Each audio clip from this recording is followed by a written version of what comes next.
All right, good morning. It is Glenn Clark Radio. We got to bring the music. Yeah, there we go. We'll get there. We'll get there, Griffin. One of these days, we're going to get there.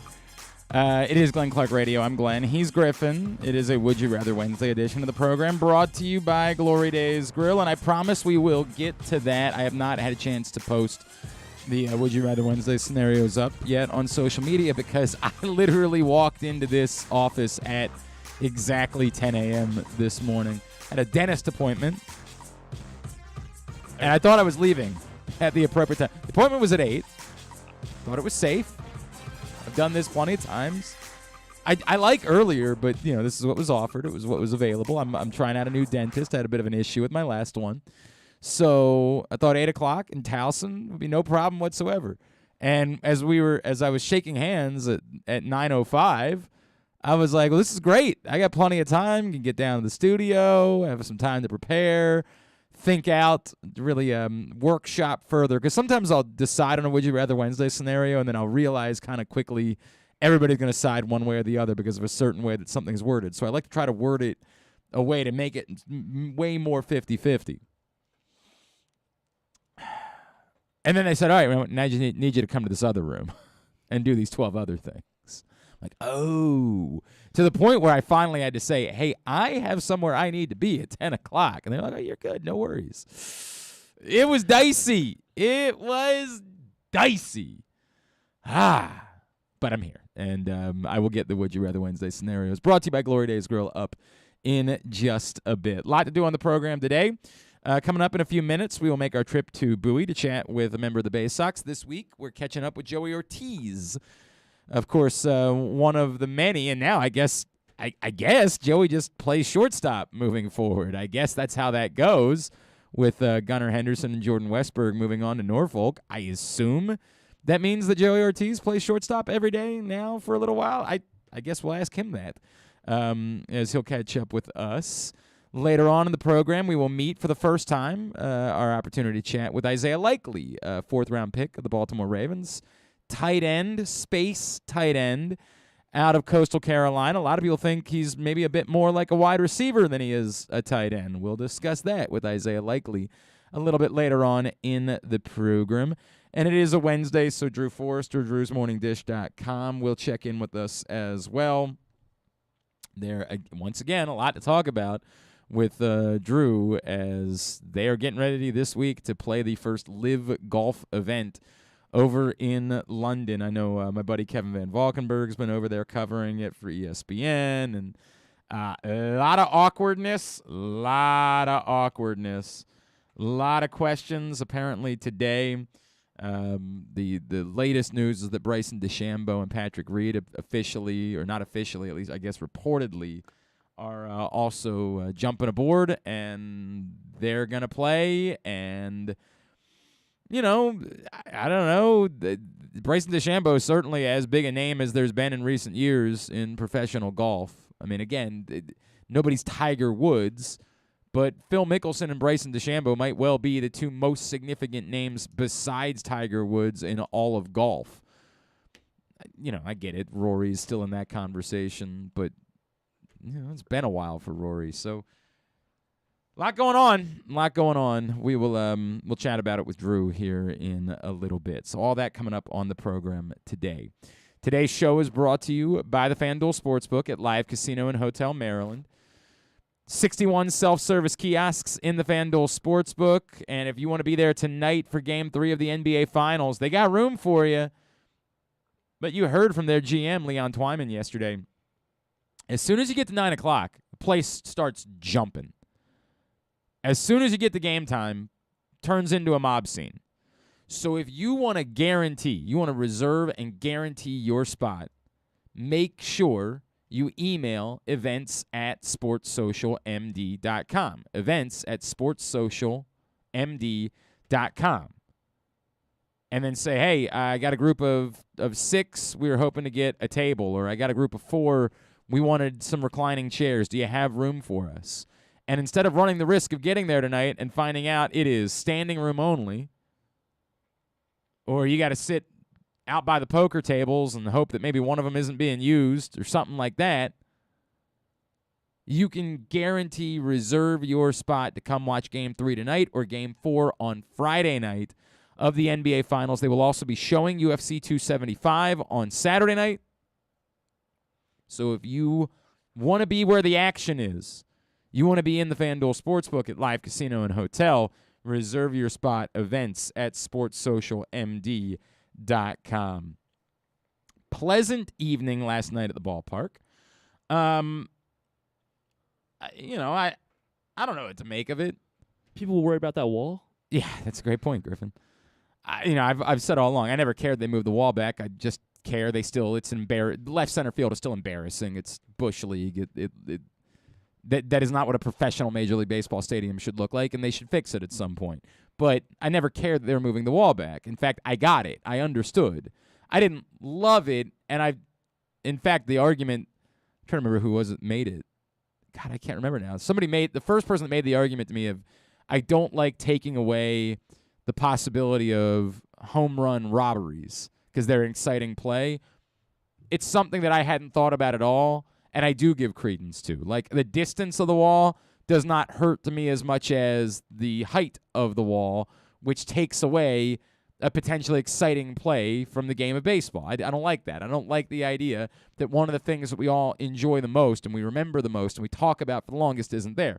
But yes, clearly it does not affect Austin Hayes when he's going to the upper deck. And I know you guys were killing Garceau last night. I know it was a tough night for Garceau, man. I know. Last year I was the guy that was like, hey, let's cut the guy some slack. I might have to take that back at some point. It's just it's tough. It's really tough. It is.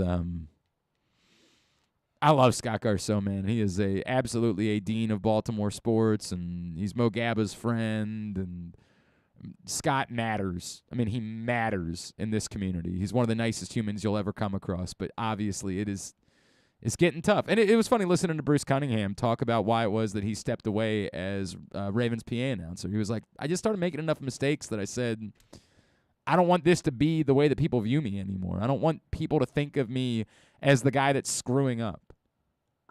I lost some heat on my fastball. And so it was time. I could still do it, but it was time. I didn't want to be that guy. And I was like, wow, that's, it makes a lot of sense. And we're veering into that territory. I mean, I guess we've been in that territory for a while now with Scott Garceau. I just haven't kind of wanted to address it.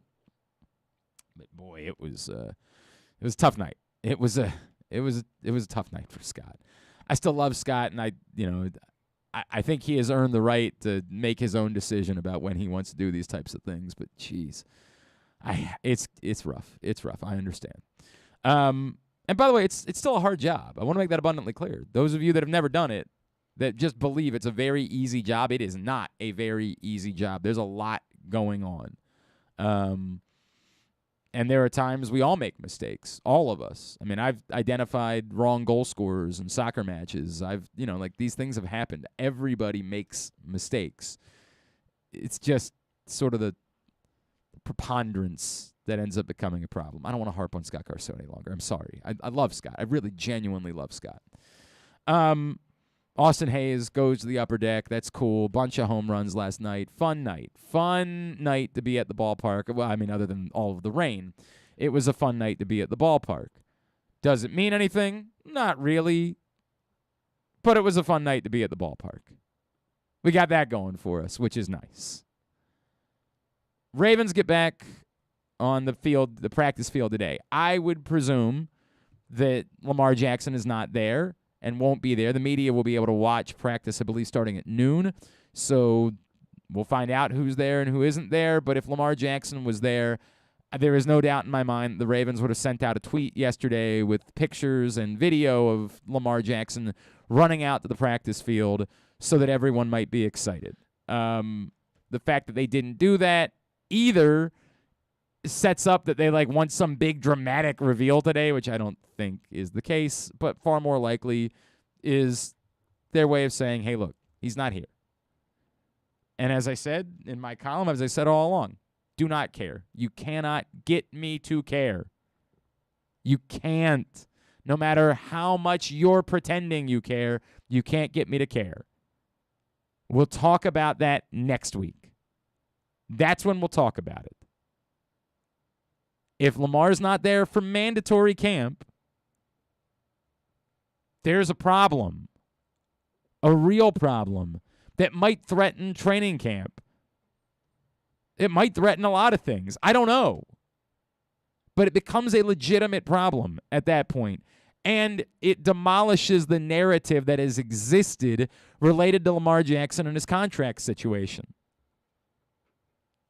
If this is about Lamar, then there's no reason for him to not be at mandatory camp. If it's about the Ravens,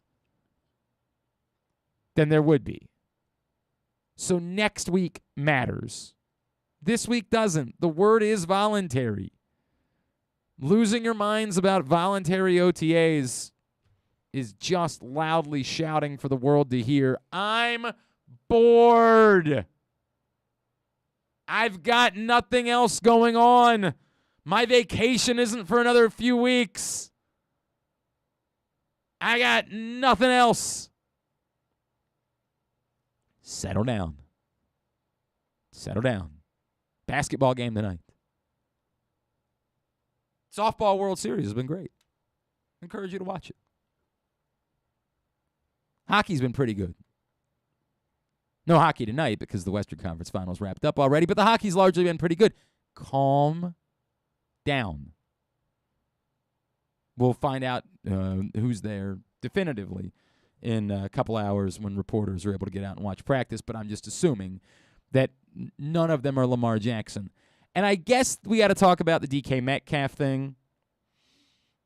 That continues to sort of percolate. It continues to kind of be out there. Not any sort of connection to the Baltimore Ravens, just that there's a DK Metcalf issue related to the Seattle Seahawks. You don't think the Ravens are calling Seattle? Well, I have no clue. There's been no connection made between DK Metcalf and the Baltimore Ravens. We can have opinions. I think a lot of us think that the Ravens should call about DK Metcalf, but that's just an opinion. It's without value. It's who cares what your opinion is. I got a lot of opinions. Oh boy, would I love to give you a lot of my opinions. I got opinions about Dennis. I got opinions about bananas. I got opinions about I got plenty of opinions about how they ended Shorzy. I got plenty of opinions. I got opinions about the fact I didn't realize they were doing the bit with the boys where they didn't put all the episodes out at the same time. I didn't realize that. I'm pretty pissed off about it, Amazon. I only got 3 episodes. I got through the 3rd one. I'm all juiced up, ready to go. Nothing. I got to wait another, a week? Is it an episode a week? I don't even know what the rules are. What are the rules? Got plenty of opinions. I don't know. I don't know what the cost would be on DK Metcalf. DK Metcalf is not at mandatory minicamp for the Seattle Seahawks. His absence is reportedly unexcused. So I guess he did not have a dentist appointment to go to. The day of when the Ravens won their first Super Bowl, a lot of us from Perry Hall High School that were seniors at the time decided to take the next day and go to the parade. And our parents were all too happy to write us notes to say that we were sick or whatever lie our parents are willing to tell. I'm pretty sure my mother didn't even bother doing that. She just wrote something like, my son Glenn Clark was not at school yesterday and I approved it, or something like that. Like she just, because it wasn't in my mother's DNA to lie, so she just said, it's on me. And a lot of us were sharing pictures of our time at the Ravens parade, and this a-hole teacher that I had for like music theory, this guy sucked. He saw us sharing pictures and he was like, well, that's it. You all get an unexcused absence. And I literally, because I was friends with the vice principal, I picked up the phone in his classroom and I called Miss DeShazo, our vice principal, and I said, yo, Miss DeShazo, can you deal with this guy? And I got my vice principal to ream out this crap teacher. It was the happiest I've ever been in my life because he tried to say that I had an unexcused absence. The hell I did. My mother wrote a note. Irrelevant. She gets to make that decision. I don't know how it works these days in schools. Moral of the story, of course, being DK Metcalf's mother apparently did not write said note to Pete Carroll to excuse his absence from Seahawks mandatory minicamp. I don't know. I know a lot of people think DK Metcalf is not the complete player that you would necessarily want to be paying a boatload of money to at the wide receiver position. Some of the things we saw initially when he came out of the league, he has not been able to back those things up. He certainly didn't do that last season, but he's a freakish athlete. We know that much. He's a hell of a talent. I'd be interested. I also know the Ravens don't have anything at wide receiver, so I'd be interested. But I get it. There's a limit to that. And my guess is the Ravens aren't going to meet what it is the Seahawks would be looking for and what DK Metcalf would be looking for in order to agree to a deal. Just my guess as to how that would play out. I think we've covered the sort of appetizer platter of what's going on. I know we don't normally take breaks this early, but we're going to because I want to get the Would You Rather Wednesday scenarios up. Joey Ortiz is going to join us. Drew Forrestor is going to join us. We got a lot to do here in this first hour of the program. It is a Would You Rather Would You Rather Wednesday edition of Glenn Clark Radio. Are you ready, soccer fans? This summer, the English Premier League returns to Baltimore. Arsenal, Everton, square off in the Charm City match, July 16th, under the lights at M&T Bank Stadium, home of the Baltimore Ravens. This is your only opportunity to take in a Premier League match this summer in the Mid-Atlantic region. Individual and group tickets are on sale at BaltimoreRavens.com. The latest edition of Press Box is available now. On the cover, Luke Jackson profiles Orioles catcher Adley Rutschman, diving into where his passion for baseball and for catching comes from and how he uses that passion to elevate those around him in the Orioles organization. Also inside, Bo Smolka takes a look at how the Ravens' 2021 draft picks can make progress in year 2, and Glenn Clark offers a very unique tribute to former rival Mike Krzyzewski that all Maryland fans can appreciate. Press Box is available for free at over 500 area locations, including 60 Royal Farm stores, and you can always find the entire edition as well as the best daily coverage of the Orioles, Ravens, and Terps at PressBoxOnline.com. That first sip. That first bite. Start your day off right with a delicious breakfast at Royal Farms. Choose from a fantastic selection of fresh Royal Farms breakfast sandwiches and top it off with a rich hot cup of the freshest coffee in the world. At Royal Farms, breakfast is available day and night. It's the freshest breakfast in the world. Real fresh, real fast. Royal Farms. Hey, B. More. The Orioles 2022 Birdland Summer Music Series presented by Miller Lite kicks off Friday, June 17th with Flo Rida. After the O's take on the Tampa Bay Rays, stay for the post-game concert and watch Flo Rida perform live from the infield. The concert is free to all fans who attend the game, with the option to add special on-field access. With hit singles like My House and his latest single, Wait, what better way to watch Flo Rida perform live at Camden Yards on June 17th? Buy tickets now at Orioles.com/music.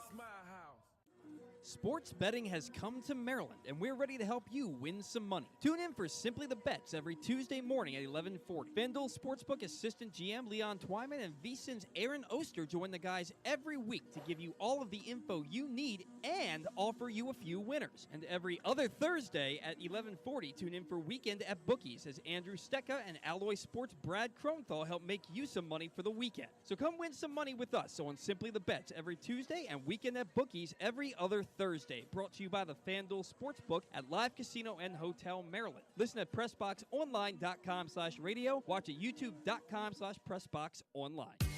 Baseball is back, and so is the spring seasonal menu at Glory Days Grill. Start with the opener, flash-fried pork belly with our popular Korean No. 2 sauce, and take a bite out of the Crunch Burger, topped with home run sauce, white American cheese, and house-made chips. It also features irresistible options like a baseball-cut sirloin with blue cheese, grilled shrimp with garlic butter, and a strawberry salmon salad. And then there's the closer, the Cracker Jack Sundae with a waffle, ice cream, and Cracker Jack.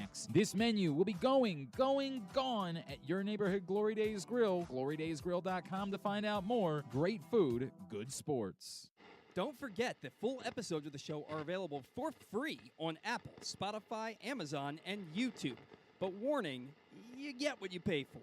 You're listening to Glenn Clark Radio. All right, back in here on GCR. It's time for us to make our weekly trip to Bowie to chat with a member of the Baysox. This week, It's been a little while since we've caught up with shortstop Joey Ortiz, who's with us now here on GCR. Joey, it's Glenn and Griffin. It's great to chat with you as always, man. Thank you for taking the time for us. Yeah. Thank you for having me. Absolutely, dude. All right, so how does this work now with Gunnar and Jordan gone? Are you the shortstop now? Like, do you get to settle in at for the next couple of weeks and just be the guy playing short?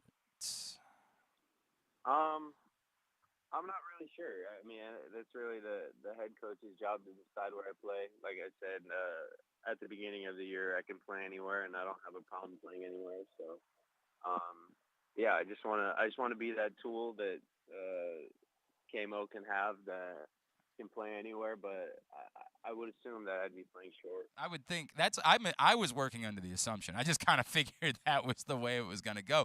I know you've played a lot of second base in particular, and as well as short. And I get it. Everything you're saying, that's your ticket, right? The beginning to the big leagues is showing, hey, I can play a bunch of different positions. But take me through what the differences are. What have you learned playing a lot at second, a little bit at some other spots this season? It's definitely different. I mean, with all the shifts going on now and everything new to learn, it's definitely different to play each position. But it was definitely easier when we had a solid rotation going with Gunnar and Jordan. I feel like we all figured out how to play with each other well, and eventually it got easier to learn each position. And yeah, it's just the shifts and stuff that would kind of be the biggest difficulty to learn, but after that everything's easy. Back to baseball. Right. It's still fielding the ball, throwing the ball, the whole thing, right? Like you still know you've been doing it your entire life. You kind of know what it is that you're doing. Yeah, exactly. Do you find yourself again? Knowing the answer is whatever they ask me to do, but do you find yourself rooting for more opportunities, knowing, hey, like versatility really could be your ticket to getting to the bigs? Yeah, absolutely. I mean, I'm always open to play different positions, to play anywhere. I mean, as long as I see my name in the lineup, I can play anywhere, and that's really the main focus, just making sure that I'm able to get my name in the lineup every day and just be ready to play anywhere. He is Joey Ortiz, the Bowie Baysox. He's with us here on GCR. Joey, I know it was at the plate. I know not exactly the start that you were looking for this season. Can you take me through maybe did you feel like you were pressing, something along those lines? Like what have you taken from kind of a slower offensive start than I'm sure you were looking for this season? I mean, it's just a part of baseball. I know slumps are going to happen. I know just slow starts are going to happen, and it's a very long season, and I kind of just try and keep my head up and try and keep working hard, because eventually it's going to start working out, and I see it now. I mean, I see the changes that I've made start to pay off a little bit, so I just got to keep my head down and keep working. Are you the superstitious type? No, I'm not. Not at all. So there's nothing that, like, if you go, like 0 for 5 one night, you're not going to purposely do something different or anything like that the next day? No, I usually try not to. I might shave my face a little bit or change a bat, but I try not to be too. Okay, so I do believe that qualifies as a little stitious, right? Like there's something there. Yeah, there's a little something there, but not too much. Okay, I mean, right? You're not crazy about it. It's not like you're not going to change your underwear for a week or something like that. Right. Like right. You're not a psychopath, but there's a little bit of something to that. Do you find yourself? Is it difficult not to press when you go through as you say? Hey, look, it's part of baseball. Everybody has a month where they don't hit the way that they want to, a week or something like that. Is it tough? Is there something human about wanting to go up there and almost swing for like a month's worth of hits in one at bat or something like that when you're going? Is it tough to get yourself to not press and to literally just keep doing everything the exact same way? I mean, absolutely. I mean, I'm human, and of course I want to play well. This is my job, and when you're not doing as well as you would like or as well as you would hope, that it's definitely easy to start pressing and try and hit a home run every at bat or try and get a hit every at bat. But I'm definitely learning now. It starts with having good at bats first before the hits come and before the doubles, the triples, the homers come. It's definitely going up to the plate and making sure you have a quality at bat before you try and get all the hits to fall in one at bat. It's just it takes time. It's a lot of process oriented stuff and kind of just keeping your nose down, making sure they're working hard and getting the work in. Is it weird now? Like I guess take me through what the competition was like when Gunnar and Jordan were there. Like there's been a lot made about sort of like the friendly competition that you guys kind of had. I've talked to those guys about it a good bit. That you're all.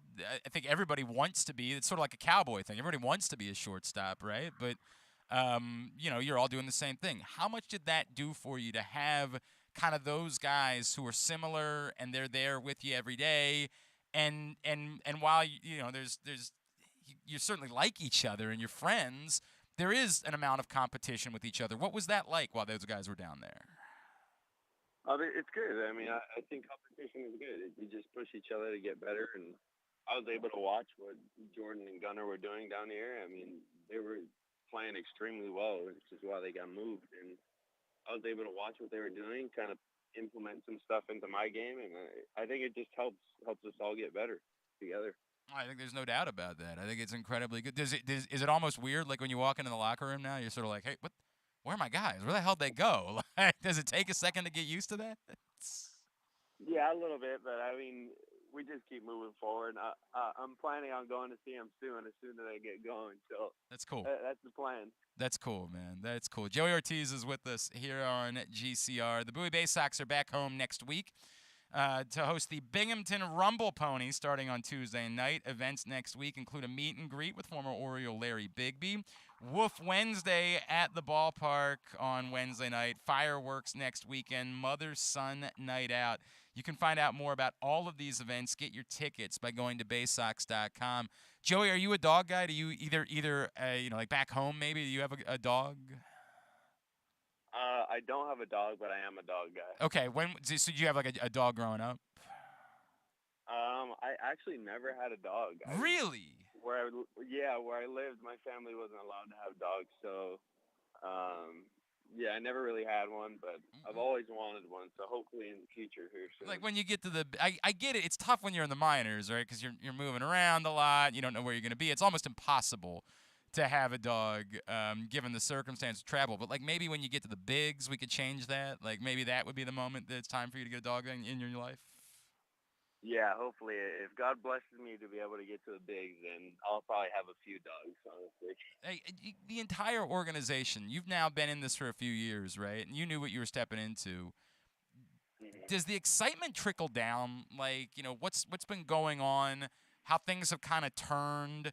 We see Adley getting to the big leagues. We know Grayson was going to be there. That's a bummer. But does that stuff trickle down? Do you guys feel that amount of excitement about what's coming in the next couple of years?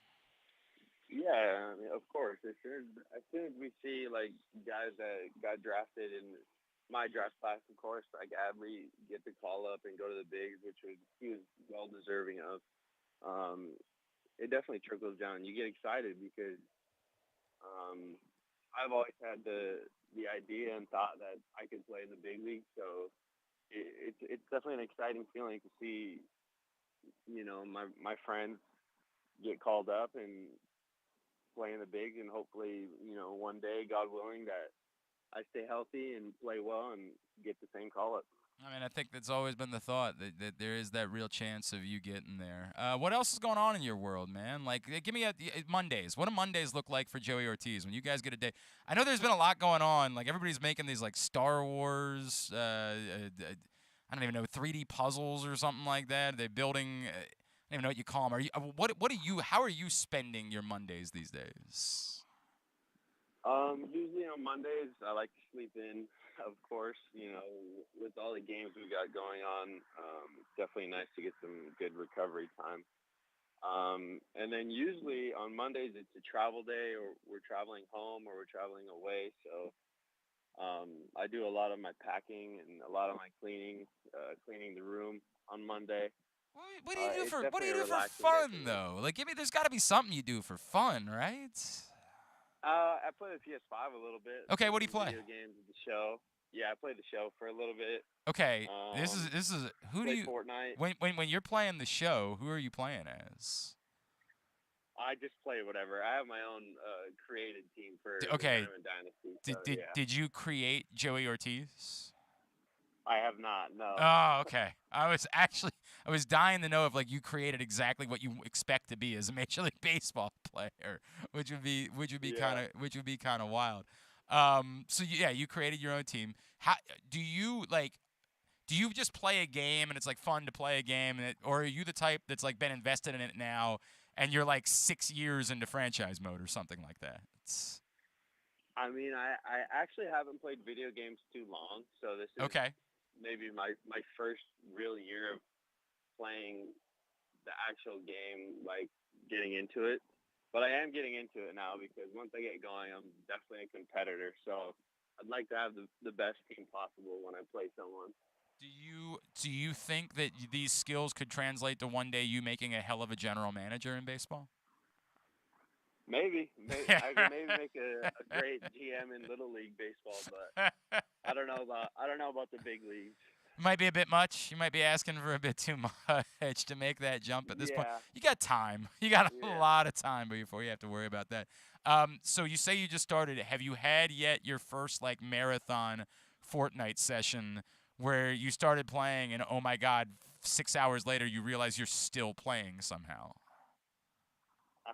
No, I like to limit myself. All right, to that's about good. An hour, maybe 2 hours. That's probably. I don't want to waste too much time on there. That's the healthiest thing you can do, but boy, does it creep up on you. Boy, do you suddenly realize, like, I had nowhere to be, and I have been playing this game for half of the day. What the hell happened? Yeah, exactly. The time flies when you're having fun. It's something Those like that. video games are fun for sure. All right, Joey Ortiz. Am I correct? Are you on social media? Like, are you on Twitter that Orioles fans can follow you? I'm not on Twitter. I actually just made an Instagram. Okay. That I've been on for a little while. Where can people give you a follow? Do you know the handle off the top of your head? Should be Head Hunjo. HEADHUNJOE. JOE. Oh, there you are. Exactly right. Head Hunjo. Yes. Literally, you really did just create it. All of 3 pictures at the moment. Yeah, exactly. You got to start somewhere. Yeah, brand new. You got to start somewhere. Give Joey a follow on Instagram at Head Hunjo, HUNJOE. Is there? I mean, like, I know you're Joe, but like, walk me through what Head Hunjo is. So one of my buddies in college actually, I think there's a rapper whose nickname is Head Huncho. Okay. And so he just. My buddy in college actually just kind of gave me that nickname, Head Hunjo. It kind of makes sense. So kind of just stuck with me. I like it. Till now. I like it. I'm in on it. I dig it. All right, very good. Give him a follow there. Hey, Joey Ortiz, man, really appreciate you taking the time for us this morning. May the hits be falling, and may the next few months be both healthy and successful for you. Thank you for taking the time. Let's do it again soon, all right? Yeah, absolutely. Thank you very much. God bless you guys. It's Joey Ortiz. The Bowie Baysox, Orioles infield prospect, perhaps get an opportunity maybe to settle in a bit at shortstop. We will see over the next couple of weeks now with Gunnar Henderson and Jordan Westberg moving on to AAA Norfolk. Appreciate him taking the time for us. We're going to go ahead and we're going to get to Drew here because Drew's got to be wrapped up by 11 today, so we're not going to take a break here. We'll move that to after we chat with Drew Forrestor. Today's show is also brought to you by your local Toyota dealer and buyatoyota.com. Make the most out of every day in a Toyota RAV4 available in hybrid or gas-only models. A RAV4 can get you where you want to go in style.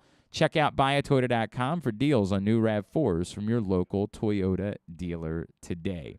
Still to come this morning, we will catch up. Our first opportunity to chat with new Ravens tight end Isaiah Likely, 4th-round pick out of Coastal Carolina.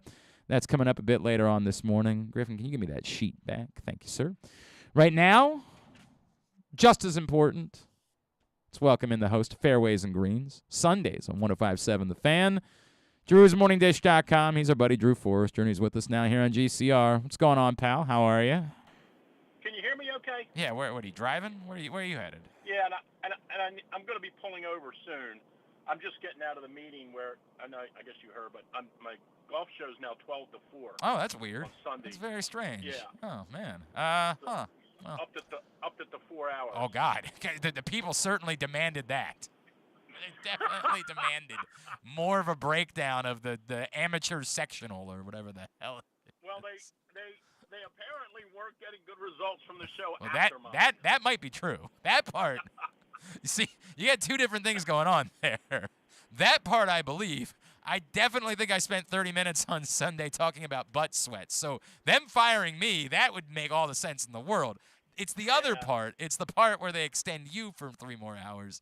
I'm not sure I'm willing to believe that. That might be a bridge too far. For the first time in forever, there's actually golf stuff to talk about. Yeah, right. That's the funny part. That is the funny part. Right. Is there's these are not wasted conversations.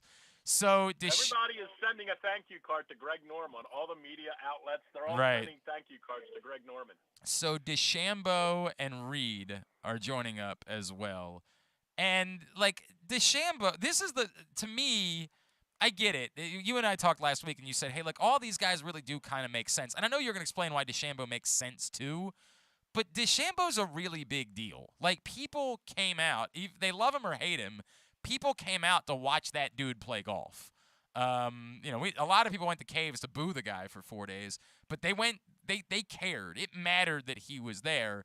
I don't think that you can minimize that. That's a really big deal, right?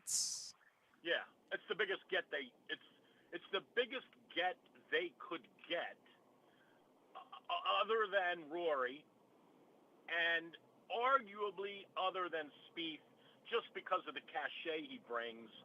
But I would say DeChambeau, and obviously I'm not counting Tiger because Tiger's not playing. Right. But the biggest guy they could probably get is DeChambeau for sure. I mean, I think the most interesting thing about this whole, especially this week, with all of these names and even Reed today, which kind of surprises me a little bit because he's almost in no real way a drawing card. Right.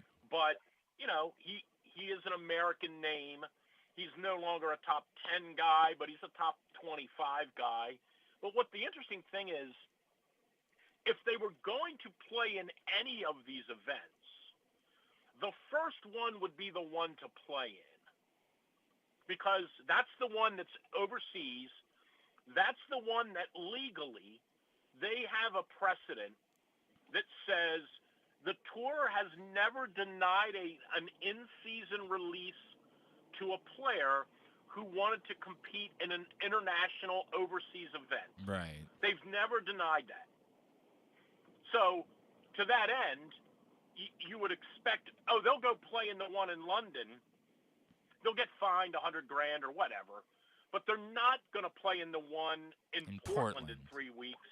That totally gives the tour the right to say, now you guys can't leave. Right.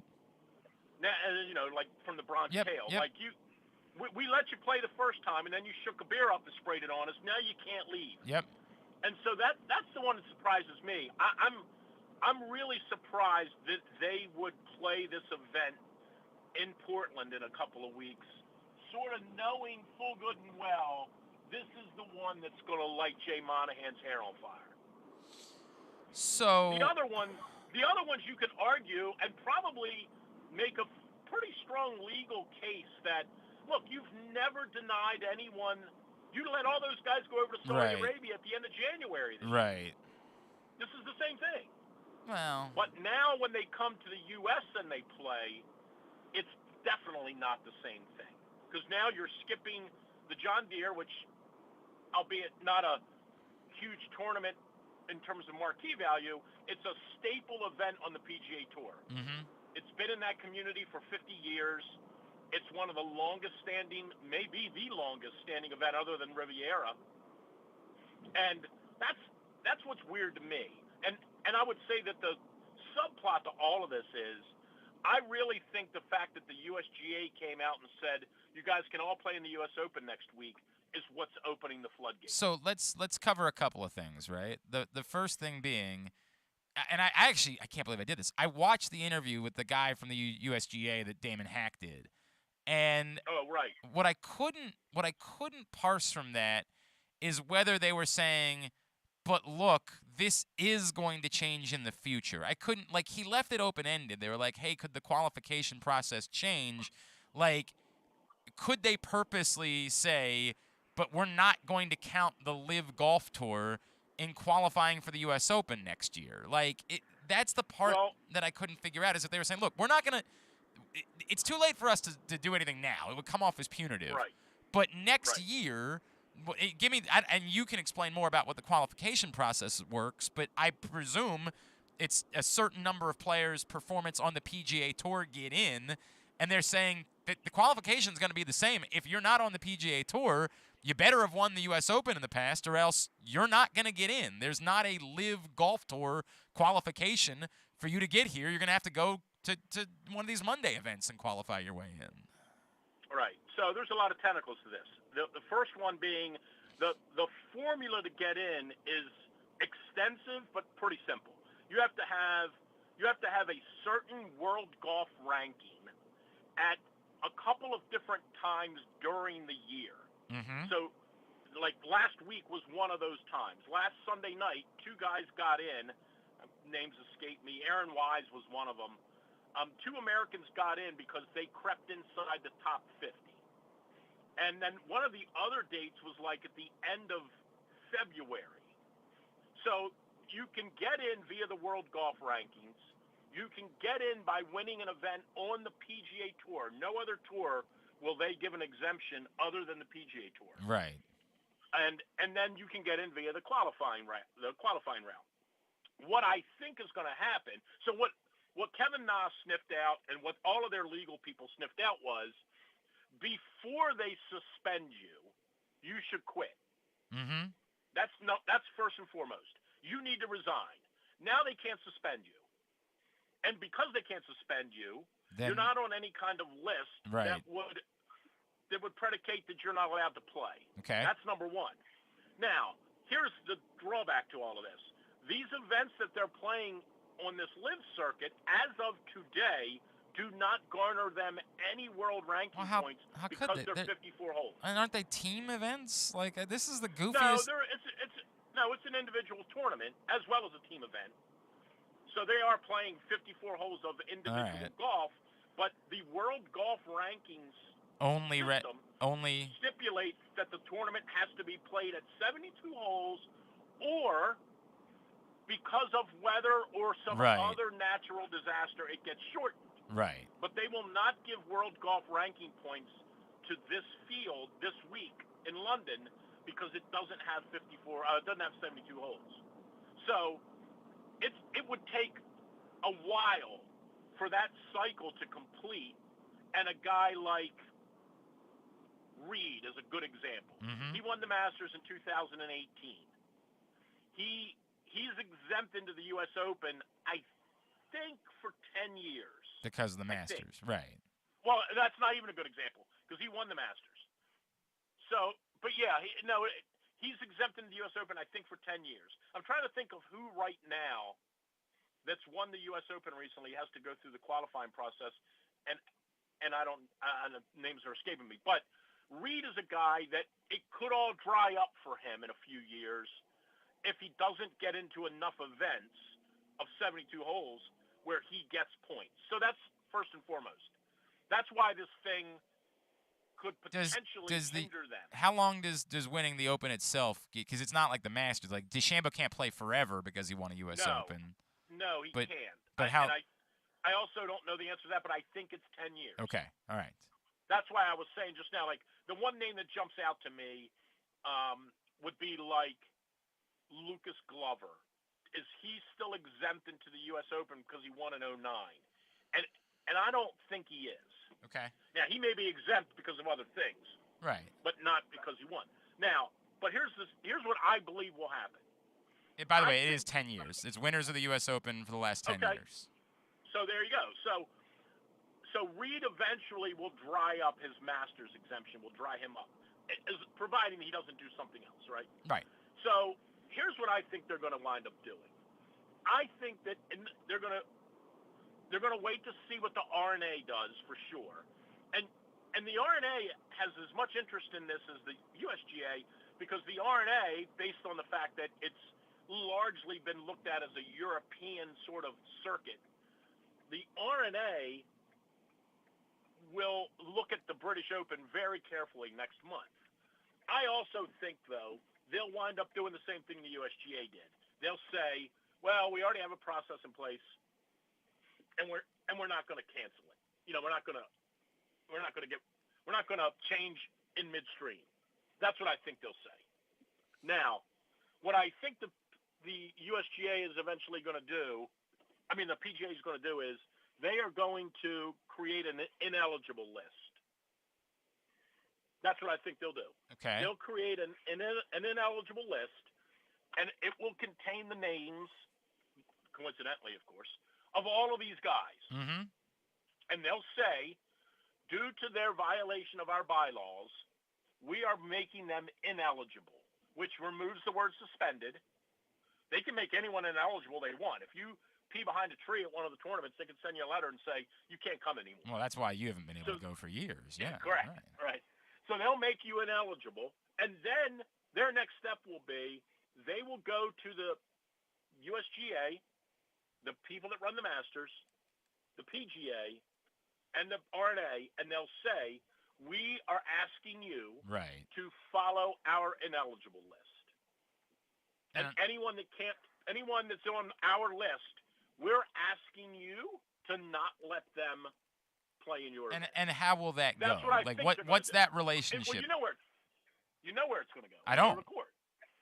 Well, okay, yeah. But I'm saying even the first ask, like when they go to Augusta, who does not care what anybody thinks about anything, will the people at Augusta say, yeah, we're with you, we don't like this either, so we're happy to block your guys? Or will they say, you know, we kind of like the idea of people watching the tournament, we'd rather Bryson DeChambeau play? I would say of all of the governing bodies, that the Masters would be the one that might comply.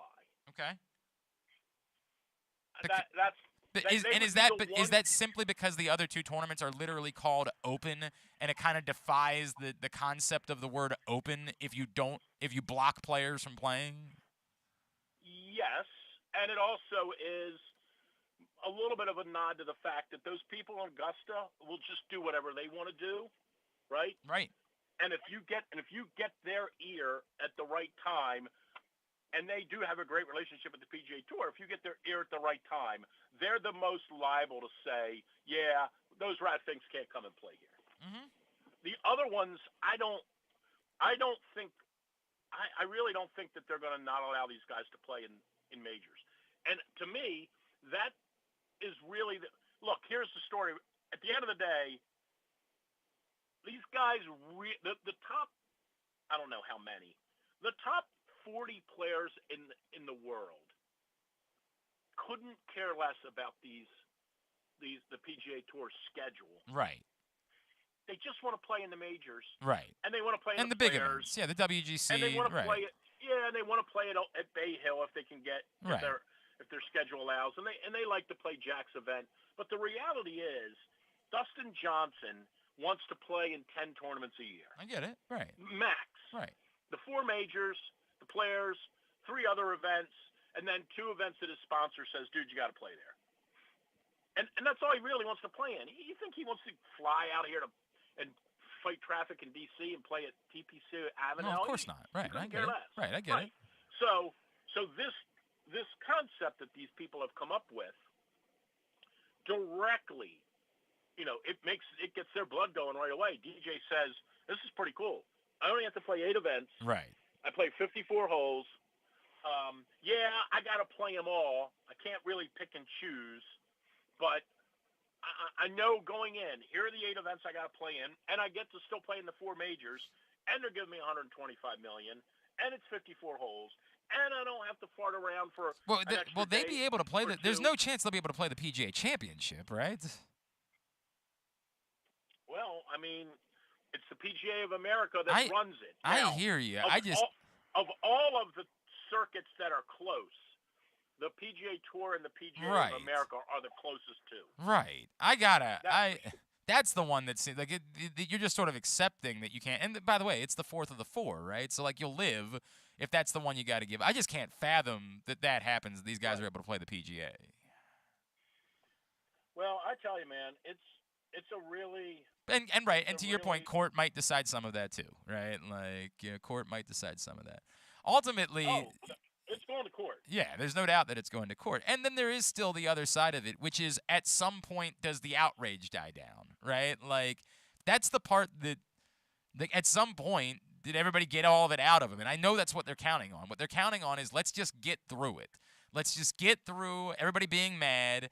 And it's like everything else in society. We never actually solve problems. People are just really mad for a couple of weeks, and then they have something else to be mad about for a little while. Are they just counting on the idea, and maybe it's why DeChambeau doesn't go this week, I avoid, having to have Van Valk, but within 3 weeks, Van Valkenburg's not going to be there in Portland, right? Like, the people stop caring. It's just a dumb, second-rate golf tournament at that point, right? Like, nobody shows up for the John Deere.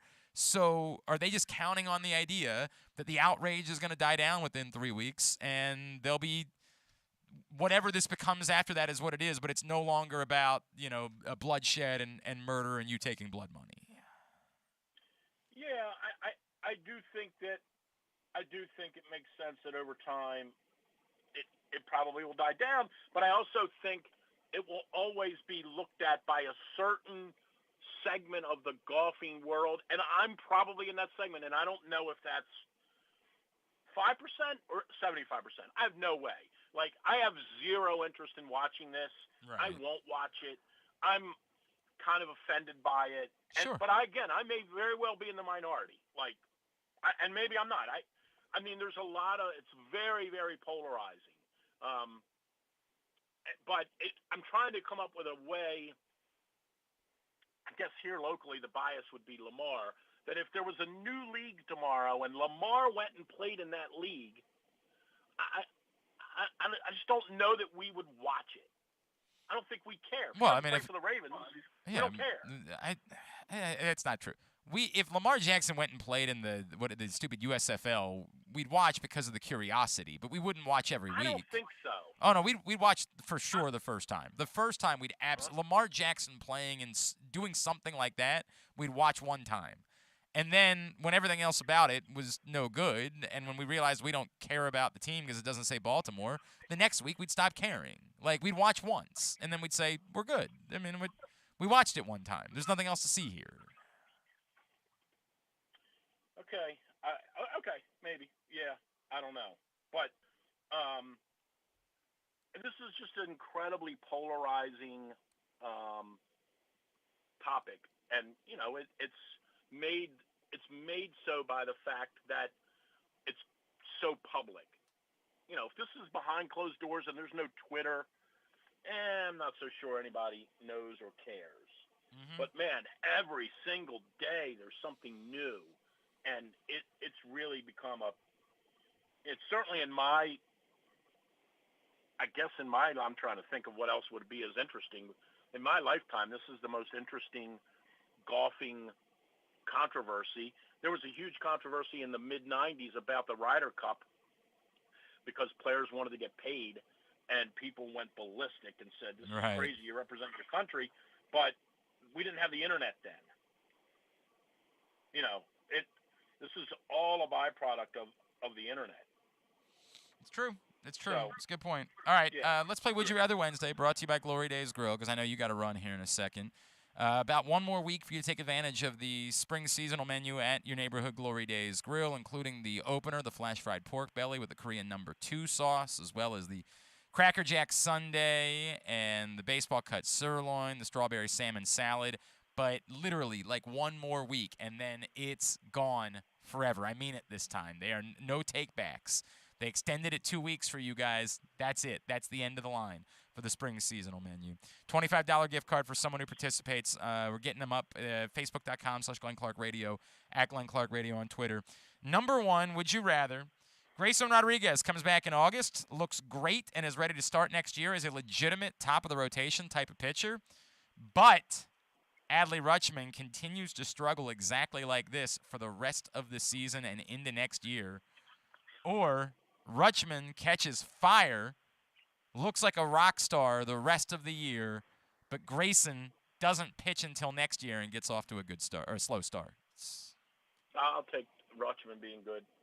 Why is that more important to you? Just because I do think there's some value to a guy coming up, struggling, chopping wood, figuring out how to make it better and getting it better, and then going into the off season with that on his mind. Hey man, I hit 271. I hit 324 in September. Hey, I got it figured out. Okay. All right. Number 2. I'm not sure if you heard about this story. I'll save it because we got to wrap it up. But you're going to go to a wedding, right? And you get to that wedding, okay. And it is unbelievable. Premium open bar, an outstanding band, an incredible meal. Everything's on point. Or you get to the wedding, and it's a cash bar. The food's a disaster. Like, literally, you have to pay for food. And it's like mall food court caliber food. But, and I got to think of who this would be for you, because I use Cal Ripken for the example. There is an athlete that you adore, that you have cared about for your entire life, that you've never met before, and that athlete is there to hang out with you at the reception. Well, I mean, if you count Coach K as an athlete. Right, that's a good point. I didn't think about that. I mean, I was going to say Derek Lowe for you, but I mean, whoever it is, I don't know if it's Jack Nicklaus for you. Whoever that person is there at the reception just to hang out and shoot the S. All right? Yeah, I'll take the athlete. Who would it be? Who would it be? I would say, like, right now, it might be Max Homa. He's become like my favorite athlete. Kind of weird. I know, but he's a cool guy. What's wrong with you? Max Homa. Max Homa. He might be at a wedding reception this week. That's correct. That's correct.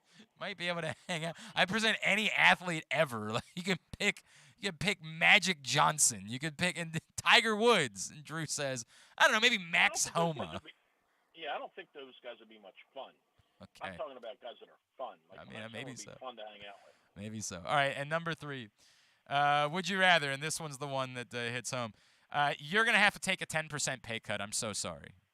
Yeah. Or there is literally one other job in the world that's available for you. One job. And it's going to triple your salary. Working for the Live Golf Tour and the Saudis moving forward. I'll take the 10% pay cut. You can't. Now, hang on a second. Let me turn the broadcast off really quickly. Hang on. But seriously, what's the answer, Drew? I'll take the 10% pay cut. All right.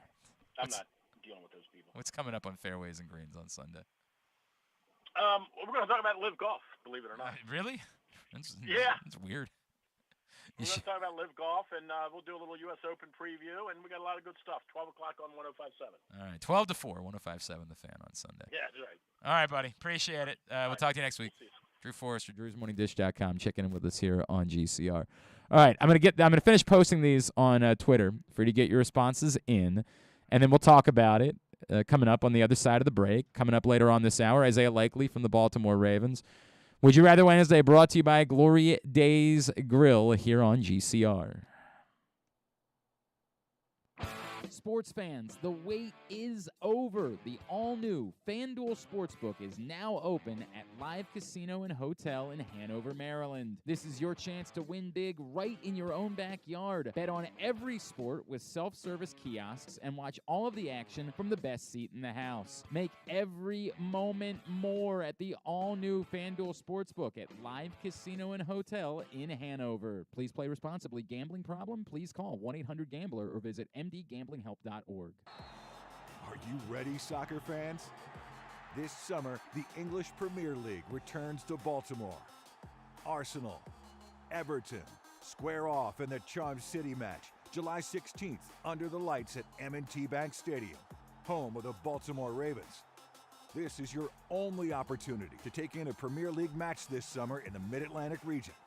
Individual and group tickets are on sale at BaltimoreRavens.com. The biggest pro wrestling stars today and all time all have one thing in common. You've heard them on Jobbing Out. Matt and Nick Jackson, the Young Bucks. Thanks for having us, man. Appreciate it. The great Kurt Angle. Thanks for having me on the show. I appreciate it. Matt Riddle. Yeah, man. Thanks, man. The champ, Drew McIntyre. Oh, thank you for having me. The great Ron Simmons. Keith Lee. Appreciate you guys having me, man. Bill Goldberg. My pleasure. Charlotte. Thank you so much for having me. Mick Foley is with us. This is the greatest name for a wrestling show I've ever heard. MJF. I'm glad you're happy I'm on this show because I'm freaking miserable. Le champion. Chris Jericho. Le champion. AJ, Aaron, Brandon, and Glenn are talking pro wrestling every week on Jobbing Out. Find it at PressBoxOnline.com/radio, iTunes, and SoundCloud. Stan the Fan here, welcoming back one of my favorite sponsors, the Costas Inn. And everybody around Baltimore knows the Costas Inn is a great place to go and grab crabs, steaks, salads, soups, whatever's on your mind to eat in person. But did you know that the Costas Inn has upped their game? They are now one of the premier takeout places in Baltimore. Give them a call now to order your food, 410-477-1975. That's the Costas Inn over 4100 North Point Boulevard. The latest edition of Press Box is available now. On the cover, Luke Jackson profiles Orioles catcher Adley Rutschman, diving into where his passion for baseball and for catching comes from and how he uses that passion to elevate those around him in the Orioles organization. Also inside, Bo Smolka takes a look at how the Ravens' 2021 draft picks can make progress in year two, and Glenn Clark offers a very unique tribute to former rival Mike Krzyzewski that all Maryland fans can appreciate. Press Box is available for free at over 500 area locations, including 60 Royal Farm stores, and you can always find the entire edition as well as the best daily coverage of the Orioles, Ravens, and Terps at PressBoxOnline.com. To follow the show on Instagram, it's just Glenn Clark Radio. And to follow the show on OnlyFans, wait, I don't think you're supposed to know about that one. Any hoodle. Take it away, boys. All right, back in here on GCR is moving to hour number 2 of a Would You Rather Wednesday edition of the program. If you missed it on Monday night, Stan the Fan, Ross Grimsley, caught up with Mike Boddicker. Did I say Boddicker? What the hell? Boddicker. Jesus. Former Orioles pitcher. Oh, Mike Boddicker. You know him. Love that guy. And Mike Boddicker. I'll get it together. I blame the allergies. You can find that right now, Facebook.com/PressBoxSports, PressBoxOnline.com/video, or YouTube.com/PressBoxOnline. And coming up tomorrow night, Stan and Gary Stein will catch up with UMBC softball pitching ace. This girl is unbelievable, Courtney Coppersmith, one of the best pitchers in the entire country. Women's College World Series going on right now. And it's worth pointing out, Courtney Coppersmith has decided she's going to come back for another year at UMBC while she also pursues her Ph.D., which is so different than my collegiate experience. I'm not sure that we can both I don't know how it counts that we both were UMBC students. I did none of those things. I played intramural football, baby. It was a great time for your boy. I did other things that I can't talk about publicly. I don't think the statute of limitations have run up just yet. Courtney Coppersmith, ace softball pitcher and pursuing a Ph.D. Incredible. So they're going to chat with her tomorrow night. Again, Facebook.com/PressBoxSports will be where you find it. Now, it is Would You Rather Wednesday. It's brought to you by Glory Days Grill. I just threw those scenarios out. You can find them at Glenn Clark Radio on Twitter, Facebook.com/Glenn Clark Radio. If you want to get your responses in, you will register yourself to win a $25 gift card to Glory Days Grill. I think I'm about 3 weeks behind on winners, so I'll get that taken care of before the week is over. I promise that. But let's go through them. Griffin, you can participate. Number 1, would you rather?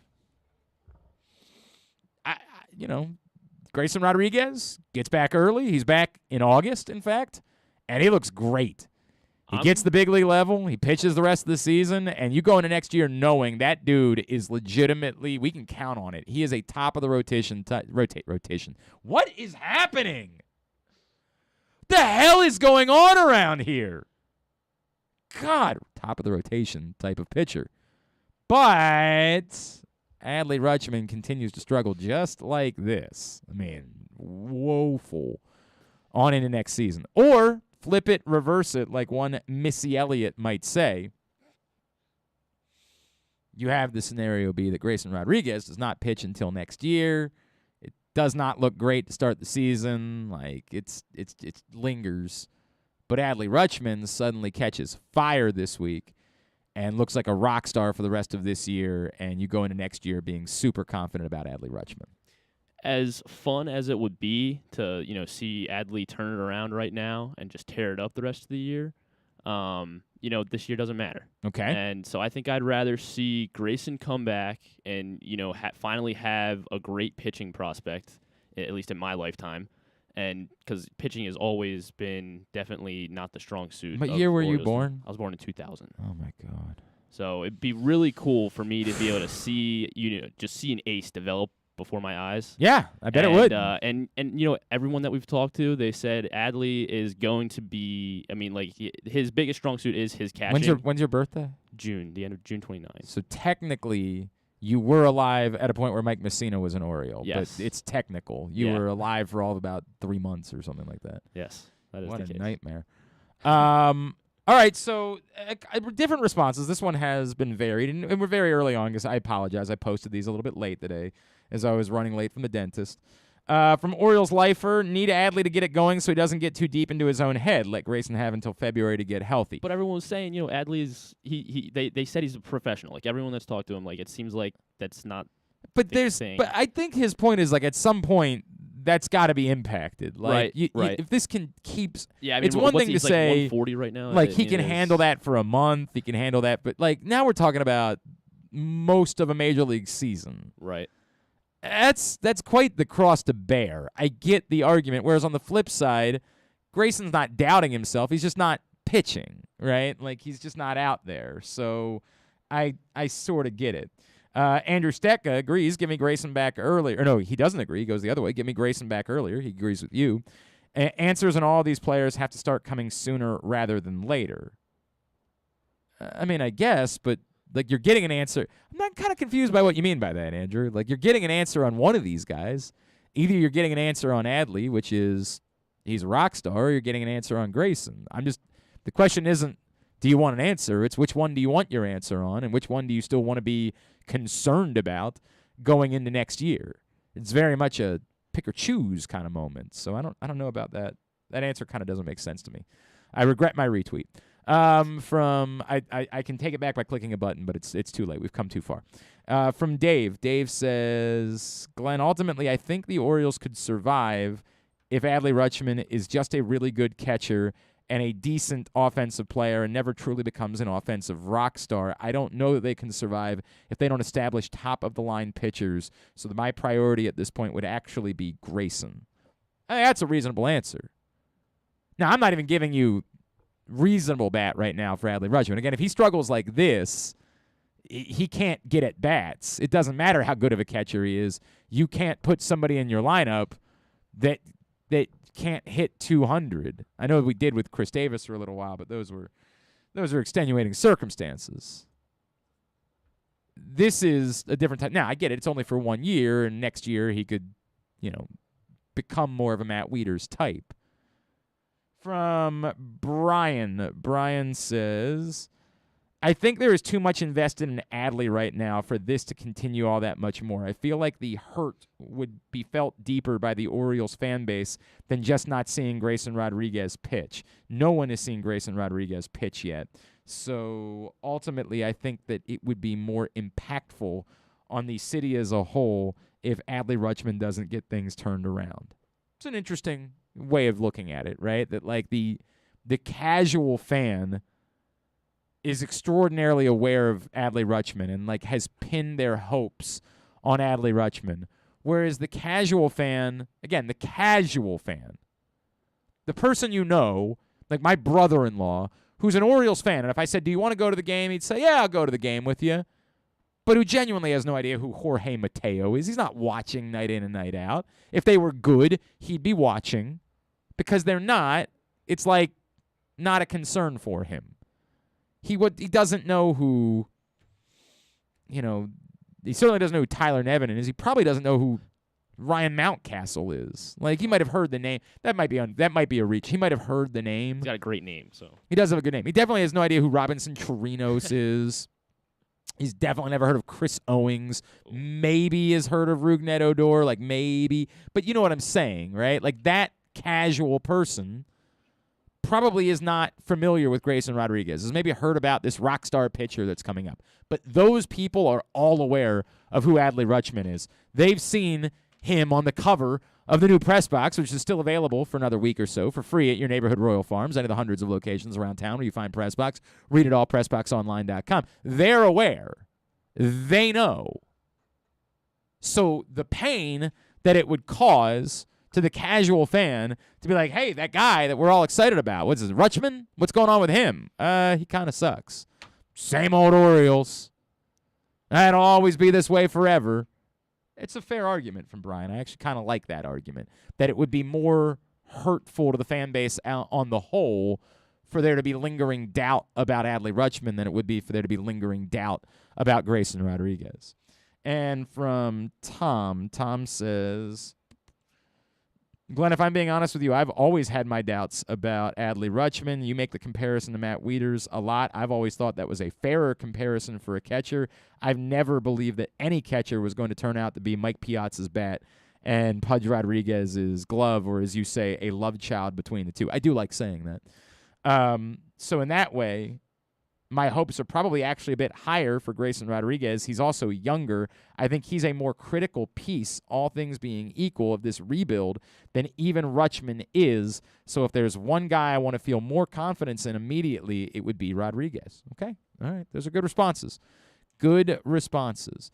Now, number 2, would you rather? You're going to a wedding. Someone that you care about. You get there. And oh my God, what a wedding. Incredible band. Delicious food. Premium open bar. Time of your life. Or, now I guess I should present the story. I'm not sure if you're aware. Are you aware of let me start with this. Are you aware of the Am I the Asshole thread? Yes. On Reddit, yeah. right? Are you aware of the wedding story that was recently told on that thread? I know. I just saw the story going around. It was a long thing, so I didn't read it. It was a long thing. This person asked this question: am I the asshole for not providing food for guests at my wedding? Informing them there'll be food available from the venue, but you must pay for it. Pretty clear answer. Because instead, I took that money and spent it on having Mickey and Minnie Mouse appear at the wedding. Real, honest question that was asked by someone who somehow didn't realize, oh my God, you're definitely the asshole. Now, they tried to argue that, hey, Disney's my fiance and I, or my new spouse, we love Disney. Disney's a huge part of our relationship, so this was a really big deal for us. Great, no one cares, but it inspired the question, which is, you go to this incredible, everything's top of the line. What am I saying? To the nine. I know what happened there. I combined to the nines and top of the line. That time it was that just should be a new saying. I actually am on board with it. Everything's top 9. I actually really like that. Now that might be a thing, but I know what happened there. That wasn't a Bodiger situation. Oh, Mike Bodiger. I think I went to school with him. He's a hell of a pitcher though. Everything's great. Great food, open bar, great band, wonderful time.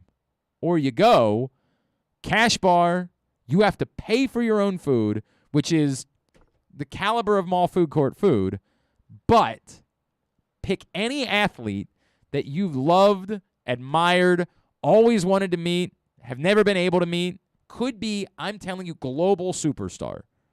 Leo Messi, Tiger, whoever it is, I use Cal Ripken because I know how much people around here care about Cal Ripken. But I get it. A lot of us have met Cal Ripken. I almost to the point where I think it's like the majority of us have met Cal Ripken. And you might still say, even then, the answer might still be Cal Ripken for you because it's the opportunity to hang out with him, right? I don't know. I think a lot of people around here have hung out with Cal Ripken at some point. So you got to pay for your own food. You got to pay for your own booze. The music's coming from somebody's phone, but this athlete is there to shoot the S and hang out.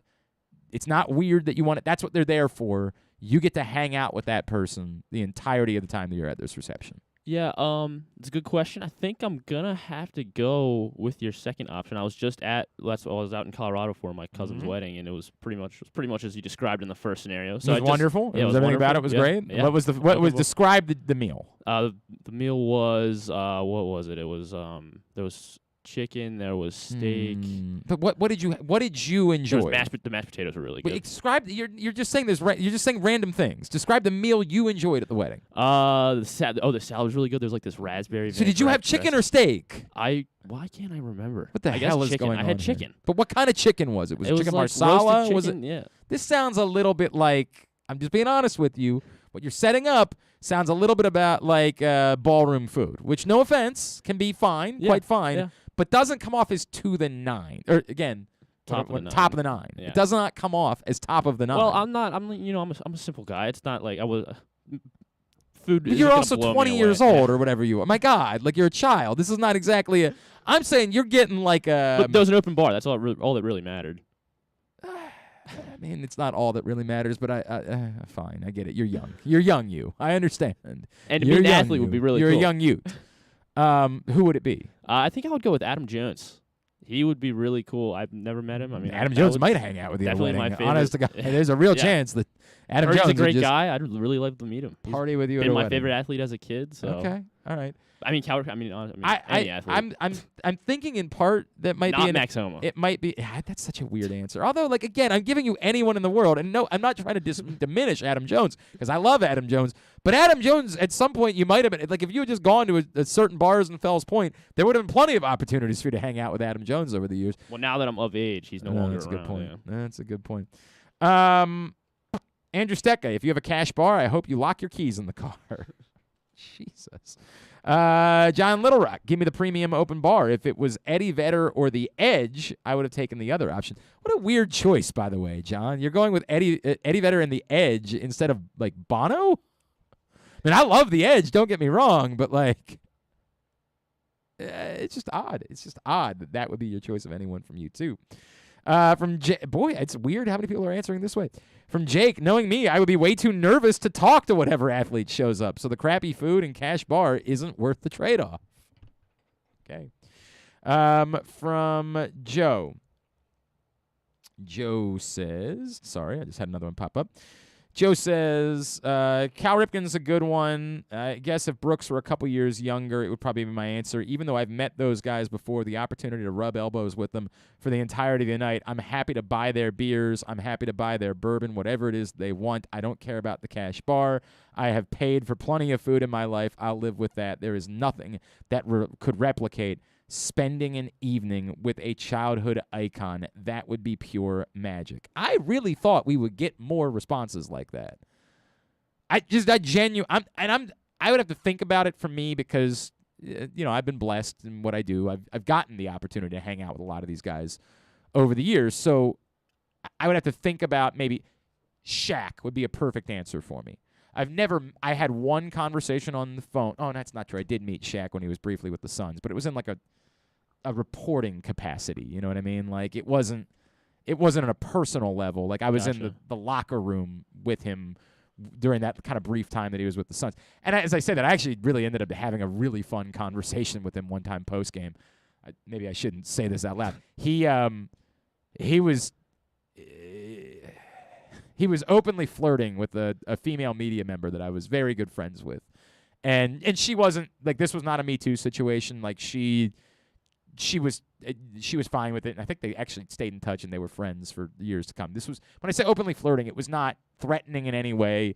It was more, it was quite playful, and she had no problem with it. I don't want this to come off as being like dark. It's not at all, and she's someone I'm very close with, and she would laugh about it when we would talk about it for years to come.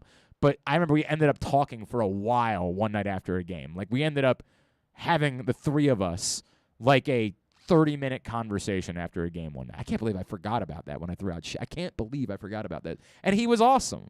Like, it was everything that I adored about Shaquille O'Neal growing up and being the guy whose posters were on my wall and being the guy whose shoes I wore and all that stupid stuff. In those moments, I was just overwhelmed hanging out and shooting the breeze with Shaquille O'Neal. And he was, making faces and doing voices, and he was awesome. He was incredible. So that probably man, I cannot believe I forgot about that when I threw his name out there. And then we actually ended up having him on the show once years later. But Andre Agassi would be the one for me now that I think. Like, Andre Agassi is that answer. I've never spent any time in my life. I've never had a phone call. I've never had a face-to-face. I've never had any time with Andre Agassi, who I was obsessed with. I've had plenty of good meals in my life. I can go to Glory Days Grill and get a wonderful meal. I don't even drink anymore, so maybe this is part of that's where it's difficult for me. I wouldn't even, the cash bar part actually wouldn't offend me, because I'd be like, yeah, give me a soda water either way. Like, that's just where I am in my life. And I've seen lots of bands, and the greatest, like, who's the band that you hired for your wedding? I've been to bands where they hired their weddings. Like, I went to a wedding once where they hired the Amish Outlaws to play, and it was really cool because I like the Amish Outlaws. I've been to a wedding where they hired, oh God, like, I can't remember who it was, but it was a real band. And that's all cool. I love it. But, like, I've seen U2. I mean, like, I'm going to see Paul McCartney on Sunday You saw U2 night. at a wedding? Not at a wedding. But, like, you know what I'm saying? Like, the bands, like, I do that much for me. The idea that I got to spend the night rubbing elbows, shooting the breeze with Andre Agassi, I'll never forget about that. Like, that'll stay with me for the rest of my life. That, absolutely. I can't even believe it's close, more or less, the fact that everyone is answering the other way. It's bizarre to me. What a bizarro world we're living in. I can't believe there's a comparison between these two things. Hanging out with Andre Agassi all night, hanging out with Serena Williams. Would it be Andre Agassi with hair? I would prefer it that way. I don't think that's an option any longer. I no longer think that's a choice that could exist. I met Serena Williams, like, for 10 seconds at Wimbledon when we were there. In what year would have that been? 2012, 2011? I can't remember what year we went to Wimbledon now. Bryant McKinney, of all things in the world, Bryant McKinney found out I was going to Wimbledon. And Bryant McKinney said, I'm close with Venus and Serena. When you're there, just see if you can get anywhere near them and yell out this guy's name. And if he's with them and he turns around, then say, hey, I'm Bryant McKinney's friend. I was like, okay. So, like an idiot, we went out and watched her match, and then she was walking by afterwards. I yelled out, Clint, or whatever. I don't remember the guy's name was. And he turns around, and I said, I'm like, my wife and I are standing there. I'm like, I'm Bryant McKinney's friend. And he's like, walk with us. And we got 10 seconds. I mean, like, we got 10 seconds. That's incredible. As she was about to go into the locker room, he said, you have 10 seconds. I'm like, hi, I'm glad. And she was despite the fact that she was in a battle. Like, she had to go do a third set tiebreak, if I remember correctly, on this particular day. She was very nice. She, how do you know Bryant? I love him. Like, the whole thing. It blew our minds. I mean, blew our minds. The eternal side of the story is at the time, you couldn't take your own phone with you to Europe. You had to get a burner phone. And these were pre-flip phone burner phones. These did not have cameras. They were that type of burner phone in order to have a phone in Europe. So we had no camera, right? Like, we did not have the ability in that moment to take a picture. Now, ultimately, this taught us an important lesson, and we went and bought a little disposable camera to use for the rest of the day from the Wimbledon gift shop, because I was like, I can't believe I had this opportunity and blew it. We had somebody in her entourage took a picture. I never got it. There is a picture of my wife and I it does not exist. I bet she has it framed somewhere. It probably did mean a lot to her that day, no doubt about it. You tell me I get to hang out with Serena Williams for a night? Hang out. I can buy whatever it is she's drinking, I'm happy to buy it. I like some mall. You tell is the mall food court food Chick-fil-A? I'm good. I mean, there's a Chick-fil-A in the White Marsh Mall. I mean, there are other malls that definitely had Chick-fil-A's in them. If that's what I'm getting, I'm all in, man. Is that the other caveat? The wedding is actually at the White Marsh Mall. Well, I'd but Serena Williams is there. I'd be okay. I'd 1,000% sign up for that. Are you kidding me, man? Like a lot of great nights in my life involved the White Marsh Mall when I was growing up. I'm all in. I can't believe that's a debate. And number 3, would you rather? You can. Brian Powell says, "I'll take that scenario if it was Eddie Vedder or Cristiano Ronaldo." Again, you don't get Eddie Vedder. He's not an athlete. Fine, whatever. Who cares? It's not worth this debate.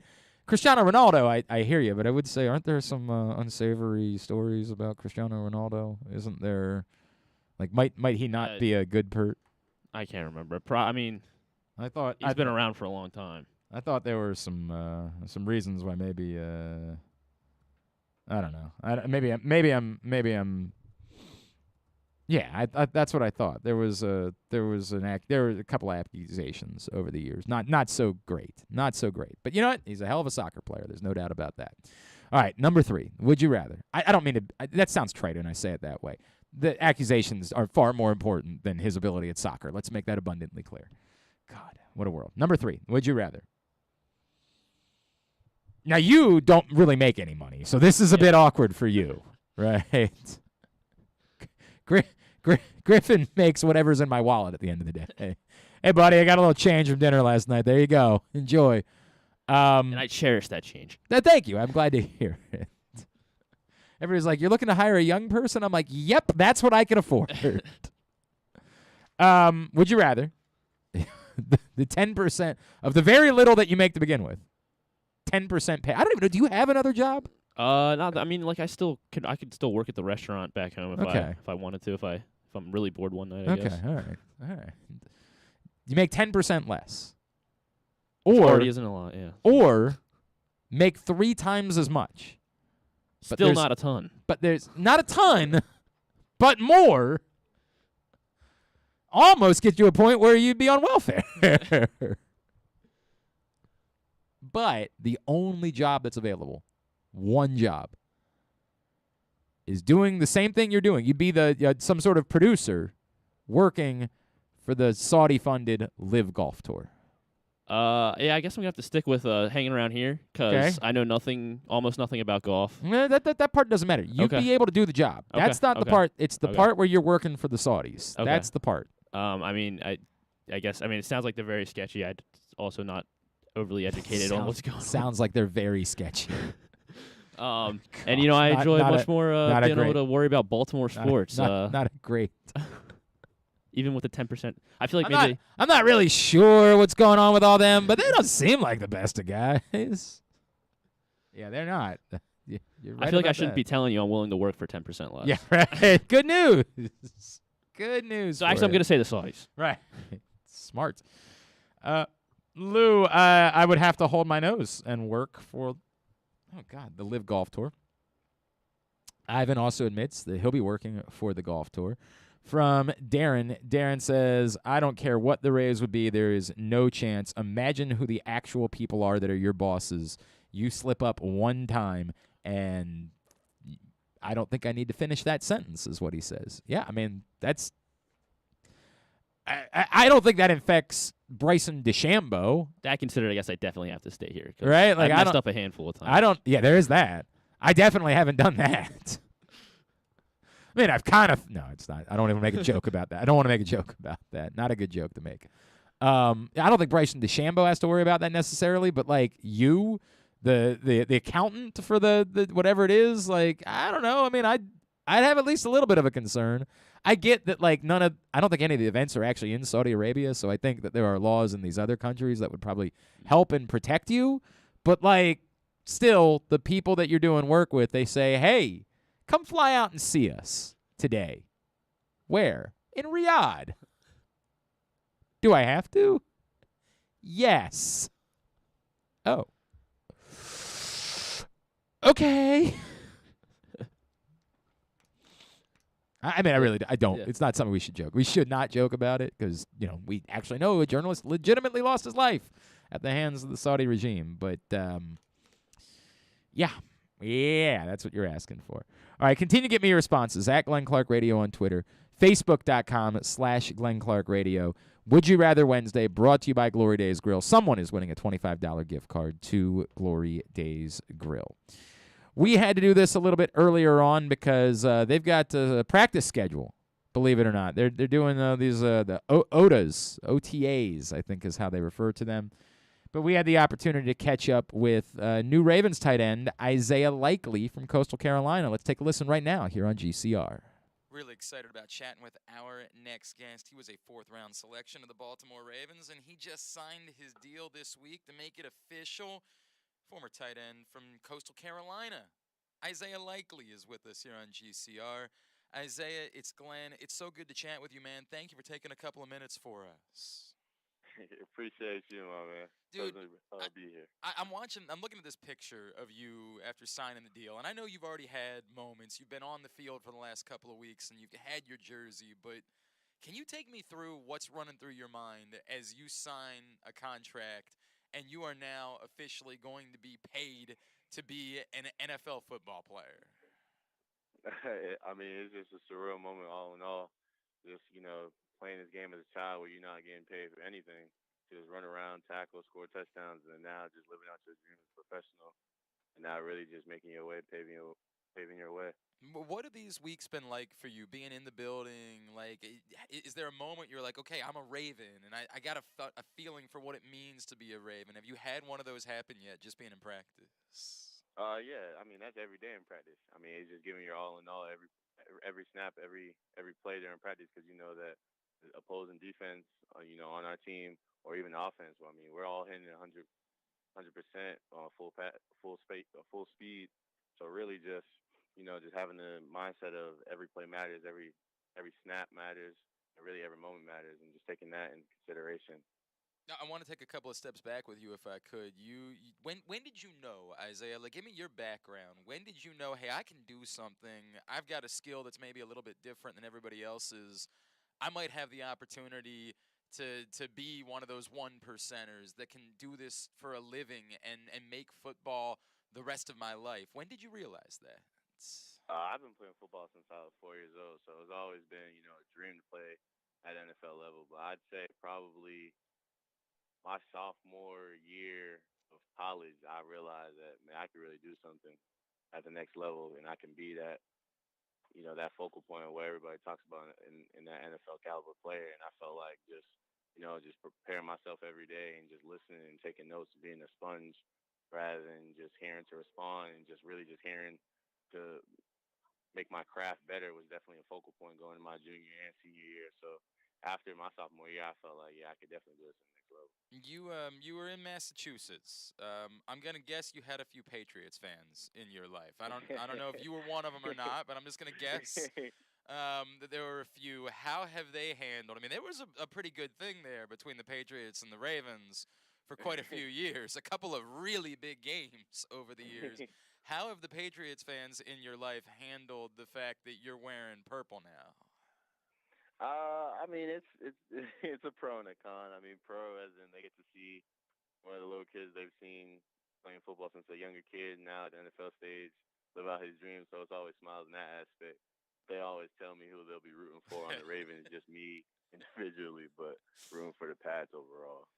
Understood, right? We get it, right? Like, that's the way it goes. It's hard to trade and everything. And the most important people in your life are obviously going to be Ravens fans, right? Oh, 100%. There you go. 100%. We're good, man. Isaiah Likely with us here on Glenn Clark Radio. Isaiah, whenever I watch film of you and whenever I talk to anybody about you, the words ideal space tight end kind of comes to mind and what you're able to do in space. I know a lot of that has sort of led to this idea that maybe you're a little bit more than maybe just describing you as a tight end is unfair because of everything you can do in space. How do you view yourself in terms of being a football player? Do you feel like tight end maybe pigeonholes you a little bit too much given what you're capable of doing? I definitely say I view myself as an athlete because not only can I play tight end, but I can play in the slot, I can play out wide, and I'm really just that chess piece that finds mismatches in the defense, finds holes, finds their weaknesses, and just having a great offensive coordinator just let me exploit that. and just, preparing week in, week out, I felt like my whole life just allowed me to be able to call myself that versatile chess piece. Did you get that sense that that's exactly why it is the Ravens wanted you? 100%. I mean, just coming to practice now, we run 2 tight end sets, 1 tight end sets, 3 tight end sets, and sometimes 4. Right. And it just that all goes into the aspect of everybody just knowing their role. Dude, it's a pretty wild room that you're in, right?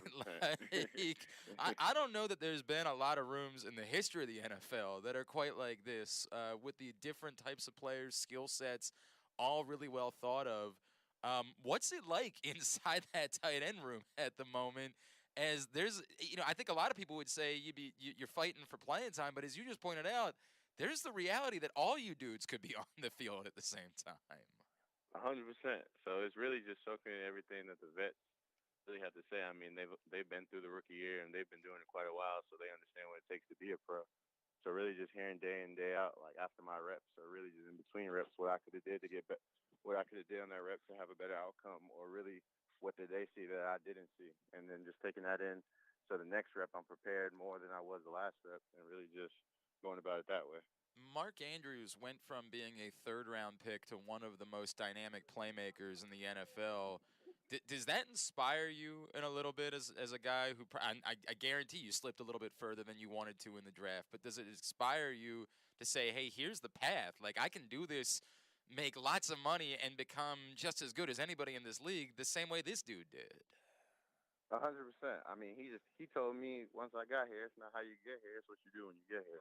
So really just maximizing your opportunity once it's given to you. And, I talk to Mark every day just off of really what he sees from a passing standpoint, and just because he's one of the most dynamic playmakers in his route and with the ball in his hand. He's been doing it a great while, being one of the top tight ends in really the NFL. So just picking apart his brain, just seeing what he sees on the field so I can start seeing it early on in my rookie year. Yeah, not a bad dude to be around, man. Not at all. Not at all. Really not a bad dude. And Nick Boyle's a great dude. I mean, it really is a very cool room for you to be in. 100%. We know the Ravens. We're chatting with Isaiah Likely here on Glenn Clark Radio. We know the Ravens like to run the ball. Where are you in terms of, did you need to maybe refocus on blocking and what you're going to be asked to do? Because I think there's every reason for us to believe this franchise ain't going to change. There's going to be an awful lot of running to the ball next year. Oh, 100%. I mean, really it's just the technique. I mean, that's what we've been harping on there in OTAs with the rookies, just technique and understanding your assignment. Because being strong, applying force to force is all in the run game, all perspective. But if you don't know who you got to block and you don't know your assignment, then they can't put you on the field. So it's really just going back to the basics and harping on the fundamentals before we even start getting into training camp, where we put the pads on so we could see really what I could do in the run game.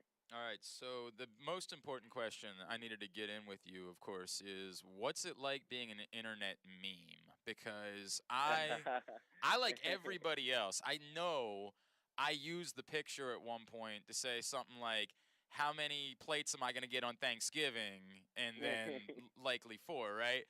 Are there times where it's been weird because like you're on social media and you see a picture of yourself, but it's got nothing to do with you and you don't even know if the person knows who you are? Like, what is that phenomenon like? I mean, I'd say I got a whole bunch of it in my college career. Yeah. Just because everybody was always saying likely for or likely to do something. So I've been just laughing, joking around it, but I felt like during the pre-draft, it was definitely overused a little bit. It was amusing at sometimes, but, I mean, it's always a laugh. I mean, there are way worse things to become a meme for on the internet. 100%, right? yeah. Like, did you ever see, was there ever a surreal one? Like, did you ever, I have no idea, but you ever see somebody super famous, like Drake or somebody like that ever used your picture in a meme and you were like, holy F, this person is tweeting about me? I've seen, I don't think I've ever seen a famous person. I've definitely seen media outlets use it, like ESPN analyses and stuff like that, but never like so-called like, yeah. I mean, that's still, like, again, it can't be the end of the world to have, like, ESPN tweeting a picture of you. It still, kind of builds up your your appeal. It builds up your Q rating a little bit, right? 100%. I saw that you had the Wingstop hookup for the draft. 100%. Give me the rundown. Top 3. Like, we get together for wings, and you can have any 3 flavors in the world. Give me the 3 go-tos for you as far as wings are concerned. I definitely say regular, just because you got, like, not everybody's going to appeal to everybody's flavor, so you give them So their own you're different trying to sauce. help everybody. You're trying to look out for everybody Yeah. else in the room. And then- I respect that. And then you got to go with the chipotle sauce. It's like a spicy mayo sauce. It goes bananas. I mean, probably one of the best flavors I ever had. Okay. And then you definitely get the buffalo with the ranch on the side. So how hot? Like, when you get the buffalo, like, are you going scorched? No, earth? I can't. No, I can't go. Because you gotta be able to enjoy the meal. I feel like scorching, you can't enjoy it. You know what? I'm actually, like, I like spicy. Don't get me wrong. But there is a moment where you realize this is no longer a flavor. Hot. Exactly. It's Yeah. just hell. It's just pure hell that you're consuming in that moment. Have you had the opportunity yet, since you've been here, to try Old Bay wings or Honey Old Bay wings? No. Okay. So that sounds like definitely I got to do something this weekend. My man, we will make sure. we get that hookup taken care of. It will. Old Bay wings are good. I'm telling you, Honey Old Bay wings will make you reconsider things about life. Okay. You will find a serenity, a nirvana that you have not experienced the first time you try a Honey Old Bay wing. I promise you that. Oh yeah, then I definitely have to have them. Isaiah, but what else do we need to know about you, man? Like, give me, obviously we know you're a heck of a football player. We can't wait to see you on the field. But as a person, what else should Ravens fans know about you as you get ready for your rookie season? I definitely say that not only are you going to get a competitor on the field that's going to compete every snap and is going to do what he does on the field, but you're also going to get a person that to lighten up everybody's day. I mean, I'm always smiling, walking around the facility, checking in with everybody, making sure everybody's having a great day. Because, I mean, it's a blessing to be here. It's a blessing to go day in and day out because you never know it's your time. So just always remembering himself and really just going about every day like it's the best day ever. That's awesome. You never know when your last calling is. I love that, man. And I got to imagine you're, like, itching for, like, next week, and we're hoping Lamar's going to be there and, like, being on the same field. It's got to be a pretty surreal feeling knowing you're going to be on the same field as Lamar Jackson, right? Oh, yeah, 100%. Yo, that is... you go from playing with him in Madden to standing in the same huddle as him is going to be another surreal moment. Did you legitimately use the Ravens when you would play Madden so you could have Lamar? 100%. Oh, that's awesome. That is awesome, man. That's a cool story. All right, Isaiah Likely on Twitter, it's at Dougorilla4, and on Instagram, it is Isaiah Likely _4, correct? Yes, sir. Anything else we can plug for you, my dude? Still, social media is out here. Hey, man, give him a follow there. Isaiah, great to get to know you, man. Thank you for spending a couple of minutes with us this morning. We can't wait to see you out there more as we get ready for the start of the season. We'd love to chat with you again down the road. Thank you for doing this. I appreciate you having me, my man. That's Isaiah Likely. Really enjoyed that conversation and looking forward to seeing him out there. Obviously, as I said before, it's an awful lot to expect that your wide receiver problem can be solved by a fourth-round tight end, but he certainly has a very unique skill set, and he is an intriguing player. And given that we know the Ravens are happy to use tight ends significantly, I think there's every reason to believe that he will have an opportunity to be a real part of the offensive equation here in year number 1 for the Baltimore Ravens. Again, I would not make any decision as a team based on at wide receiver based on the idea of, well, but Isaiah Likely or even Charlie Kolar, they can help. And when we say, hey, but Mark Andrews is really more like a wide receiver, we say those things, and there's an amount of truth to them, but we still understand the value of certain skill sets at the wide receiver position. And while we hope that some of the players the Ravens have, Devin Duvernay, James Prochet, Tylan Wallace, can develop into those guys, again, counting on it is a very difficult thing to do at this point. We will see. The Ravens still, as of right now, have not made any moves. There weren't really, we've gone past June 1st. The guys that are out there are out there. The Ravens have been in no rush to grab them. Now, some of those guys might be guys that just say, I'm not really interested in doing training camp. Like, I don't know. At this point in Julio Jones' career, he might just say, like, call me when you need me. Call me when you want. Call me when training camp's over. Call me by my name. Whatever it is. That was really good. You like my Lil Nas X impression? That was Been working on that one. Caught me off guard, and I was. Been working on that one for a long time. I know all of the. I know 3 Lil Nas X songs. I'm there's impressed. that one. There's Old Town Road, and there's the Panini. I knew that one too. That's the list. That's the list of Lil Nas X songs that I'm aware of. And I'm sure there have been other smash hits that it's just I'm that old. I mean, I know it. It's got to be something my kids have heard of at this point for me to be into it. I don't know. I don't know where Julio Jones is. It might be that physically he's just at a point where teams are saying, no, we're not interested. Like, sorry, we're just not interested because we talked to the Titans. You're done. It's over. I don't know. Don't have those answers. But really enjoyed Isaiah Likely and loved the story that right there at the end where he's like, yeah, when I played Madden, I played with Lamar. Like, that was, I always wanted it. And now he's a Baltimore Raven and he gets to, presumably next week, share a huddle with Lamar Jackson. That's a really cool thing. Like, that's just a really, really cool story for a young athlete. Appreciate him taking the time for us. If you missed it yesterday, Simply the Bets. We do it every Tuesday morning at 11:40 a.m. for Simply the Bets. And then every other Thursday, we do Weekend at Bookies. That'll be back tomorrow. I cannot believe. So, and I was half watching because I went to the gym and then I did Jerry Coleman show last night with Rita sitting in. So I wasn't paying. I had the Orioles game on as I was working out. Like, you know what? For what it's worth, ever since they finally launched an app, the Masson app is not bad for just watching the games. Unless you don't have cable. That's a different thing. But, like, the app itself, for just all I ever need from it is watching the games. I'm not the shoulder programming, that ain't for me. That somebody says, hey, there's not really that much content. That's not my concern. All I need it plays the games, is the ability. No issue. 100%. No problem. Now, I got to remember whether they're on Mass. This is the annoying part, is when I don't remember when they were on Masson or Masson 2. I really wish they would just list on the app.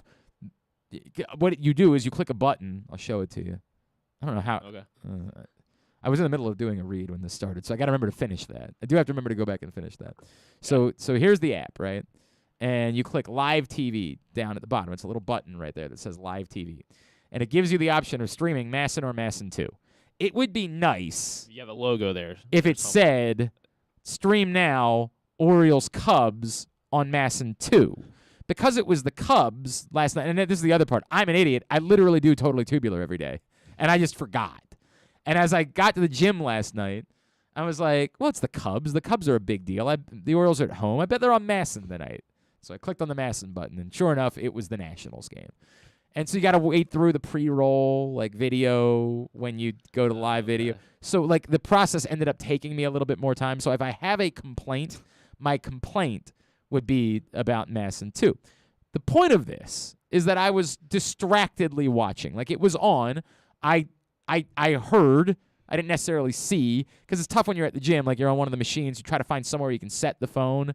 There's just nowhere. There's nowhere ideal for this to work out. So I'm doing the whatever stupid thing I'm doing. I'm pulling the bar down. I'm doing that whole Lat thing. pull downs. Whatever it is. I don't know. I'm a fake gym guy.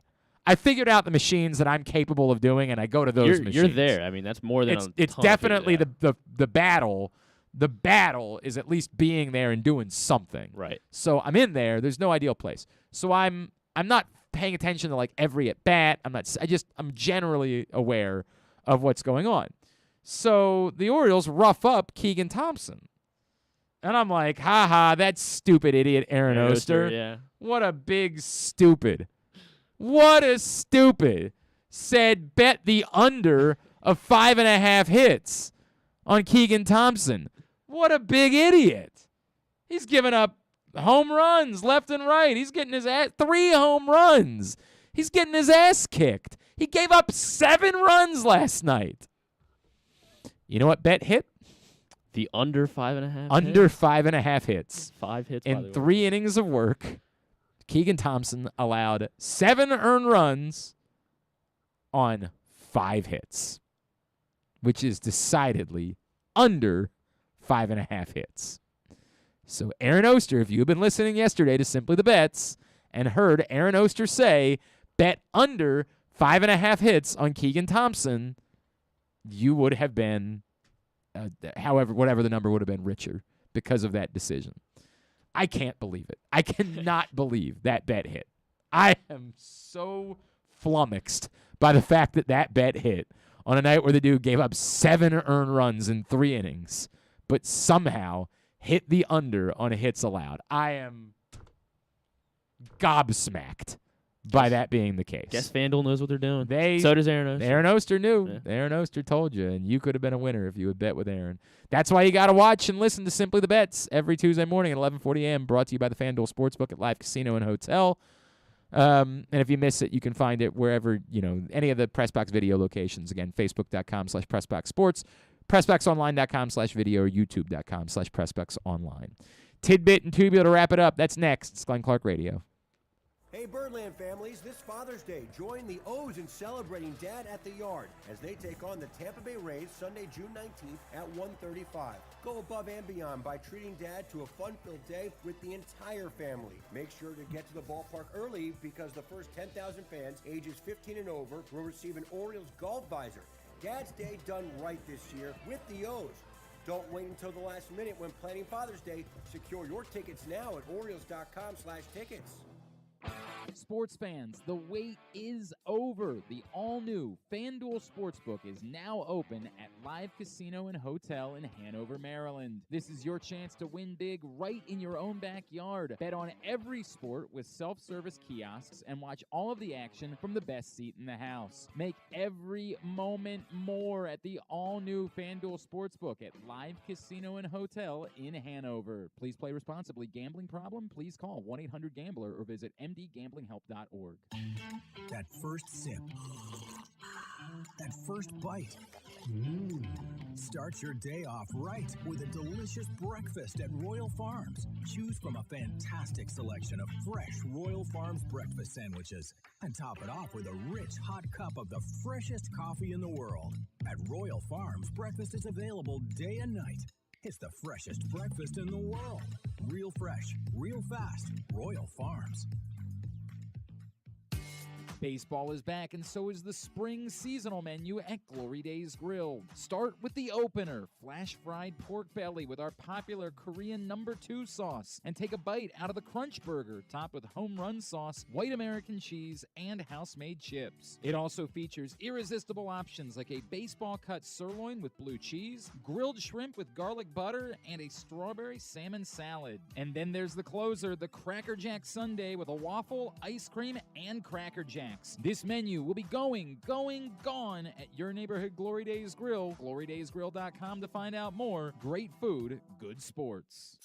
The 2022 baseball season is in full swing, and the future is brighter than ever for your Baltimore Orioles. I'm Paul Valley. And I'm Zach Goodman. And together we bring you the Bat Around every Saturday from 10 a.m. to noon with everything you need to know about the Orioles and baseball as a whole. From veterans like Cedric Mullins, Austin Hayes, and Ryan Mountcastle, to young stars like Adley Rutschman, Grayson Rodriguez, and DL Hall. We've got you covered for every game, every pitch, and every debut. You can watch us at youtube.com/PressBoxOnline and Facebook.com/PressBoxSports, or you can listen at PressBoxOnline.com/radio. So join us live on the Bat Around every Saturday from 10 a.m. to noon right here at PressBox Sports. The Toyota Tacoma comes in a wide range of models and trim lines. You can choose the perfect Toyota to reflect your unique personality and driving habits. Check out buyatoyota.com for deals on new Tacomas from your local Toyota dealer today. It's statistically proven that the show sounds better if you're not wearing pants. Like me, right now. You're listening to Glenn Clark Radio. All right, we wind down for a Would You Rather Wednesday edition of the program. Continue to get your responses in at Glenn Clark Radio on Twitter is how you do it. or Facebook.com/Glenn Clark Radio, at Glenn Clark Radio, Facebook.com/.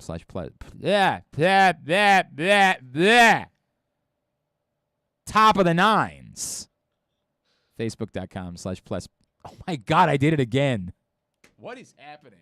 Maybe we should change the name to Pressbox. Pressbox. Facebook.com/Pressbox Radio. Actually, it's not even that. It's Facebook.com/Pressbox Sports. I quit. I can't do this any longer. I don't know what's happened to me. I apparently suffered a stroke at some point, and I just did not realize it, and it's had lingering impacts on my ability to converse, to be an orator of any sort. Oh, it's a disaster. How am I supposed to move on in my career if I can't say Facebook.com/Pressbox Sports? I did nail top of the nines, though. I got that one. Top of the nines. It's mine, and you credit me whenever you steal it, you jerks. Let's get a tidbit. Tidbit is brought to you by the FanDuel Sportsbook at Live Casino and Hotel. Look, tonight there's a lot of places where you can go to watch Game 3. You can sit at home and watch Game 3. You could pull up an app and watch it on your phone. You could go to any neighborhood sports bar. You could watch Game 3 there. But there's one place where you can go and use 61 self-service kiosks and bet on something like 1,000 different prop bets that are available for Game 3 tonight.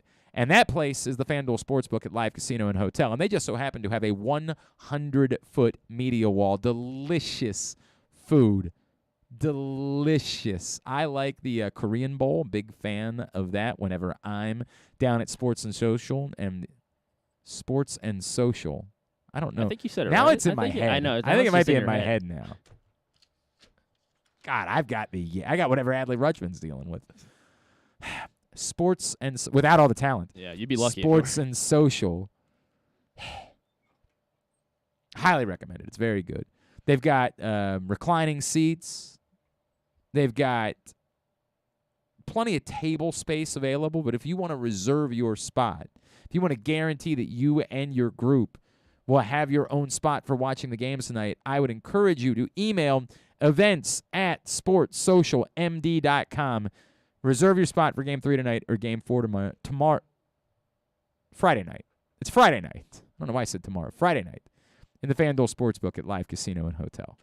Save me, Griffin. Save me, young Padawan. All right, Austin Hayes hit a monster home run last night, a 464-foot shot down the left field line over what should now probably be considered Austin Hayes wall, I guess. I mean, he's owning it. Yeah, there's no doubt. He's owning it. So I know everyone's thinking that's probably the longest home run at Camden Yards, right? Surprisingly, or maybe unsurprisingly, his second decker last night was not the longest home run hit at Camden Yards. Are you going to ask me? I was going to see if you could name who have hit the five furthest. I feel like there was a Mark Reynolds upper decker. There was a Mark Reynolds upper decker. It does not crack the top 5, though. That is surprising. Doesn't crack the top 8. That one's surprising because I remember that one being. Yeah. That one was longer to me than that one last night. Yeah. Apparently that one was only 450. Did hit the second deck though back in August of 2011. Only 450. Yeah. So everything's got to be more than 450. Yep. What's top 8 are all 460 plus. I'm looking for the 5. And this doesn't count the home run derby back in '93. No, it does not. Would you like to know? Did you say there was a time frame, or did you say all time? All time. Camden Yards. So since. Well, yeah, 92.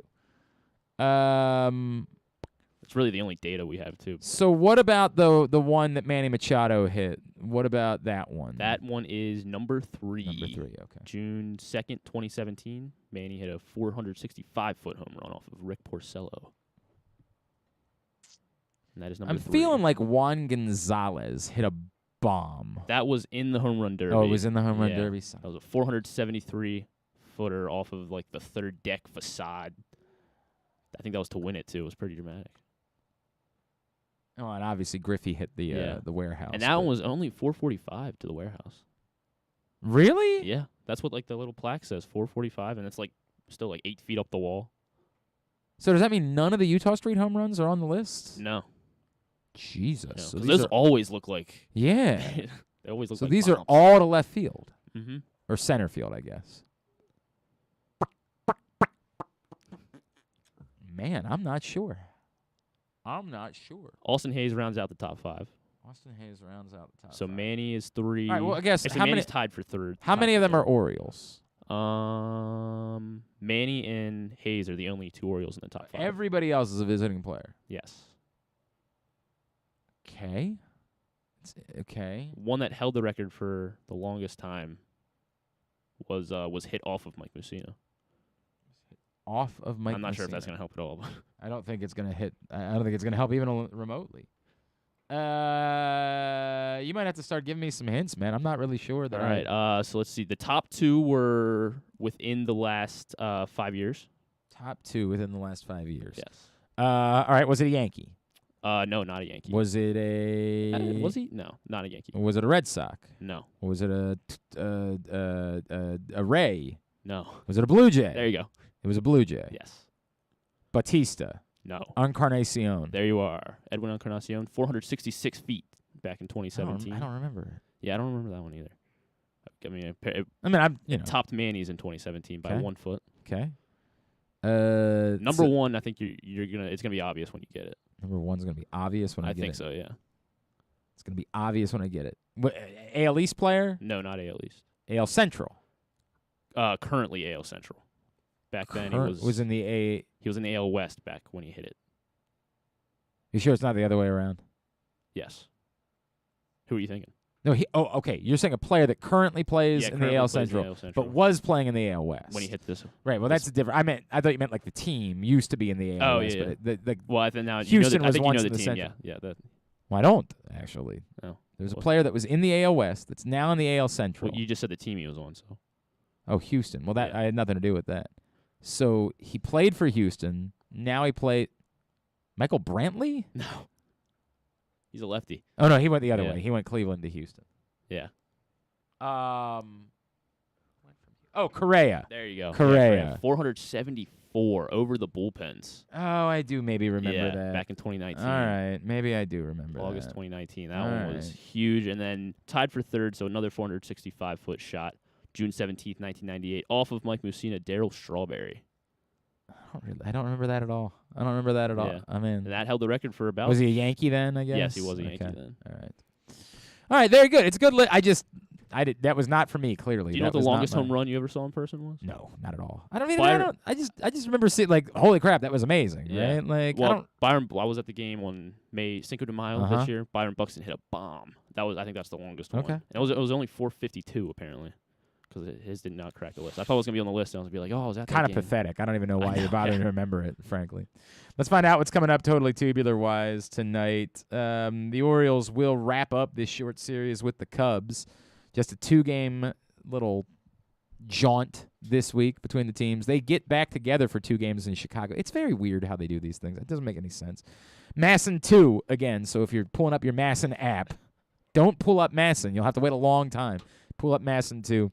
Marcus Stroman, Jordan Lyles at 7 o'clock. Masson's got Nationals, Marlins at 6:40. MLB Network, Tigers, Pirates at 12:30. Mets, Padres at 9:30. FS1, UEFA Nations League this afternoon. Belgium and Poland at 2:45. Then Yankees, Twins tonight at 7:30. YouTube this afternoon for Blue Jays, Royals at 2. NBA Finals, Game 3 tonight on ABC between the Warriors and Celtics at 9. ESPN for Game 1 of the Women's College World Series Final, Texas and Oklahoma at 8:30. The Washington Spirit take on the Chicago Red Stars at 8 on Twitch. CBS Sports Network for the Chicago Sky and Washington Mystics at 8. It's also on NBC Sports Washington. And the Portland Thorns and San Diego Wave. I know we throw out all the records when those teams get together at 10 o'clock. And then TBS tonight for AEW Dynamite at 8. Some non-sports highlights. Master Chef at 8 o'clock on Fox. And this is the back to win season with the former losers coming back. Sure. It is. I'm telling you that. This is exactly, it's called Back to Win. We watched the first episode. It's a few folks that I remember. They brought back some folks from MasterChef Junior that are now adults, which is kind of blows your mind. Yeah. The Flash on the CW. HBO has the Janes documentary premiere. But big thing, Disney Plus, Obi-Wan Kenobi. Ah, yes. Episode 4. Not for me, but for somebody. For sure. Me. Definitely for me. For you. Okay. That's fine. Miss Marvel. And that's now or that's overnight? That's now. It's now. Yeah, okay. it was 3 a.m. this morning. All right. Got it. Miss Marvel series premiere on also on Disney Plus. Is that what is Miss Marvel? I also don't really know. She's a Muslim Pakistani American immigrant family. But is it and she's a like a Captain real- Marvel? I mean, I guess I don't know what her powers Is are it like gonna a be. real superhero show, or is it like a kids thing? I don't know. I mean, I guess it's probably gonna be. I mean, more towards kids. I think it's in the MCU. I'm pretty sure it takes place in the MCU. I thought this was a kids thing, though. I thought I saw something about it recently. The character is a 16-year-old girl. Yeah. I mean, yeah. If this wasn't my responsibility, I don't think I would know about this show coming out. But I'm just saying, if those of us that watch everything in the Marvel universe, right? I know they put out so much stuff. Do we need to watch this? I don't know. I haven't watched Moon Knight yet. I watched Moon Knight. I'm still not sure.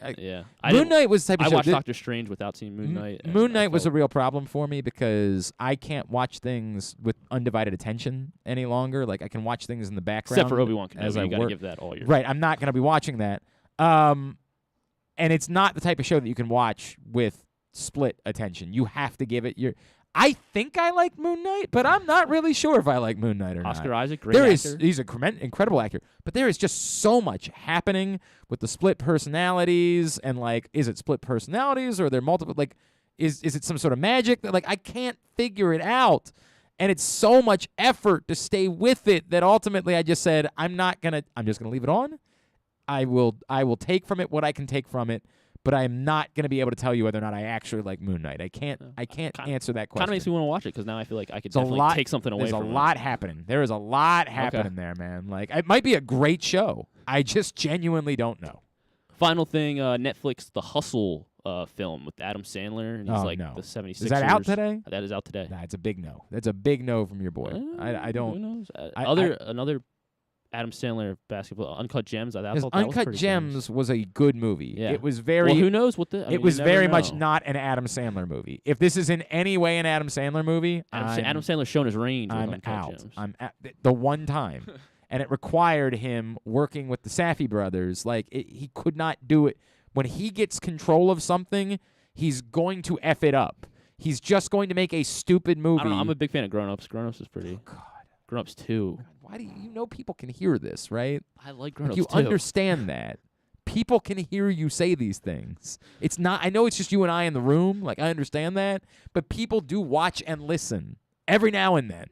At least somebody. Well, I want them to know. Oh God, don't be proud of this. Don't. Right. Oh God. Right. Well, I said it now, so I'm sticking to it. Thanks today, Joey Ortiz. Thanks also to Isaiah Likely and to Drew Forrestor. We'll get it all up in the greatest hits section of the archives.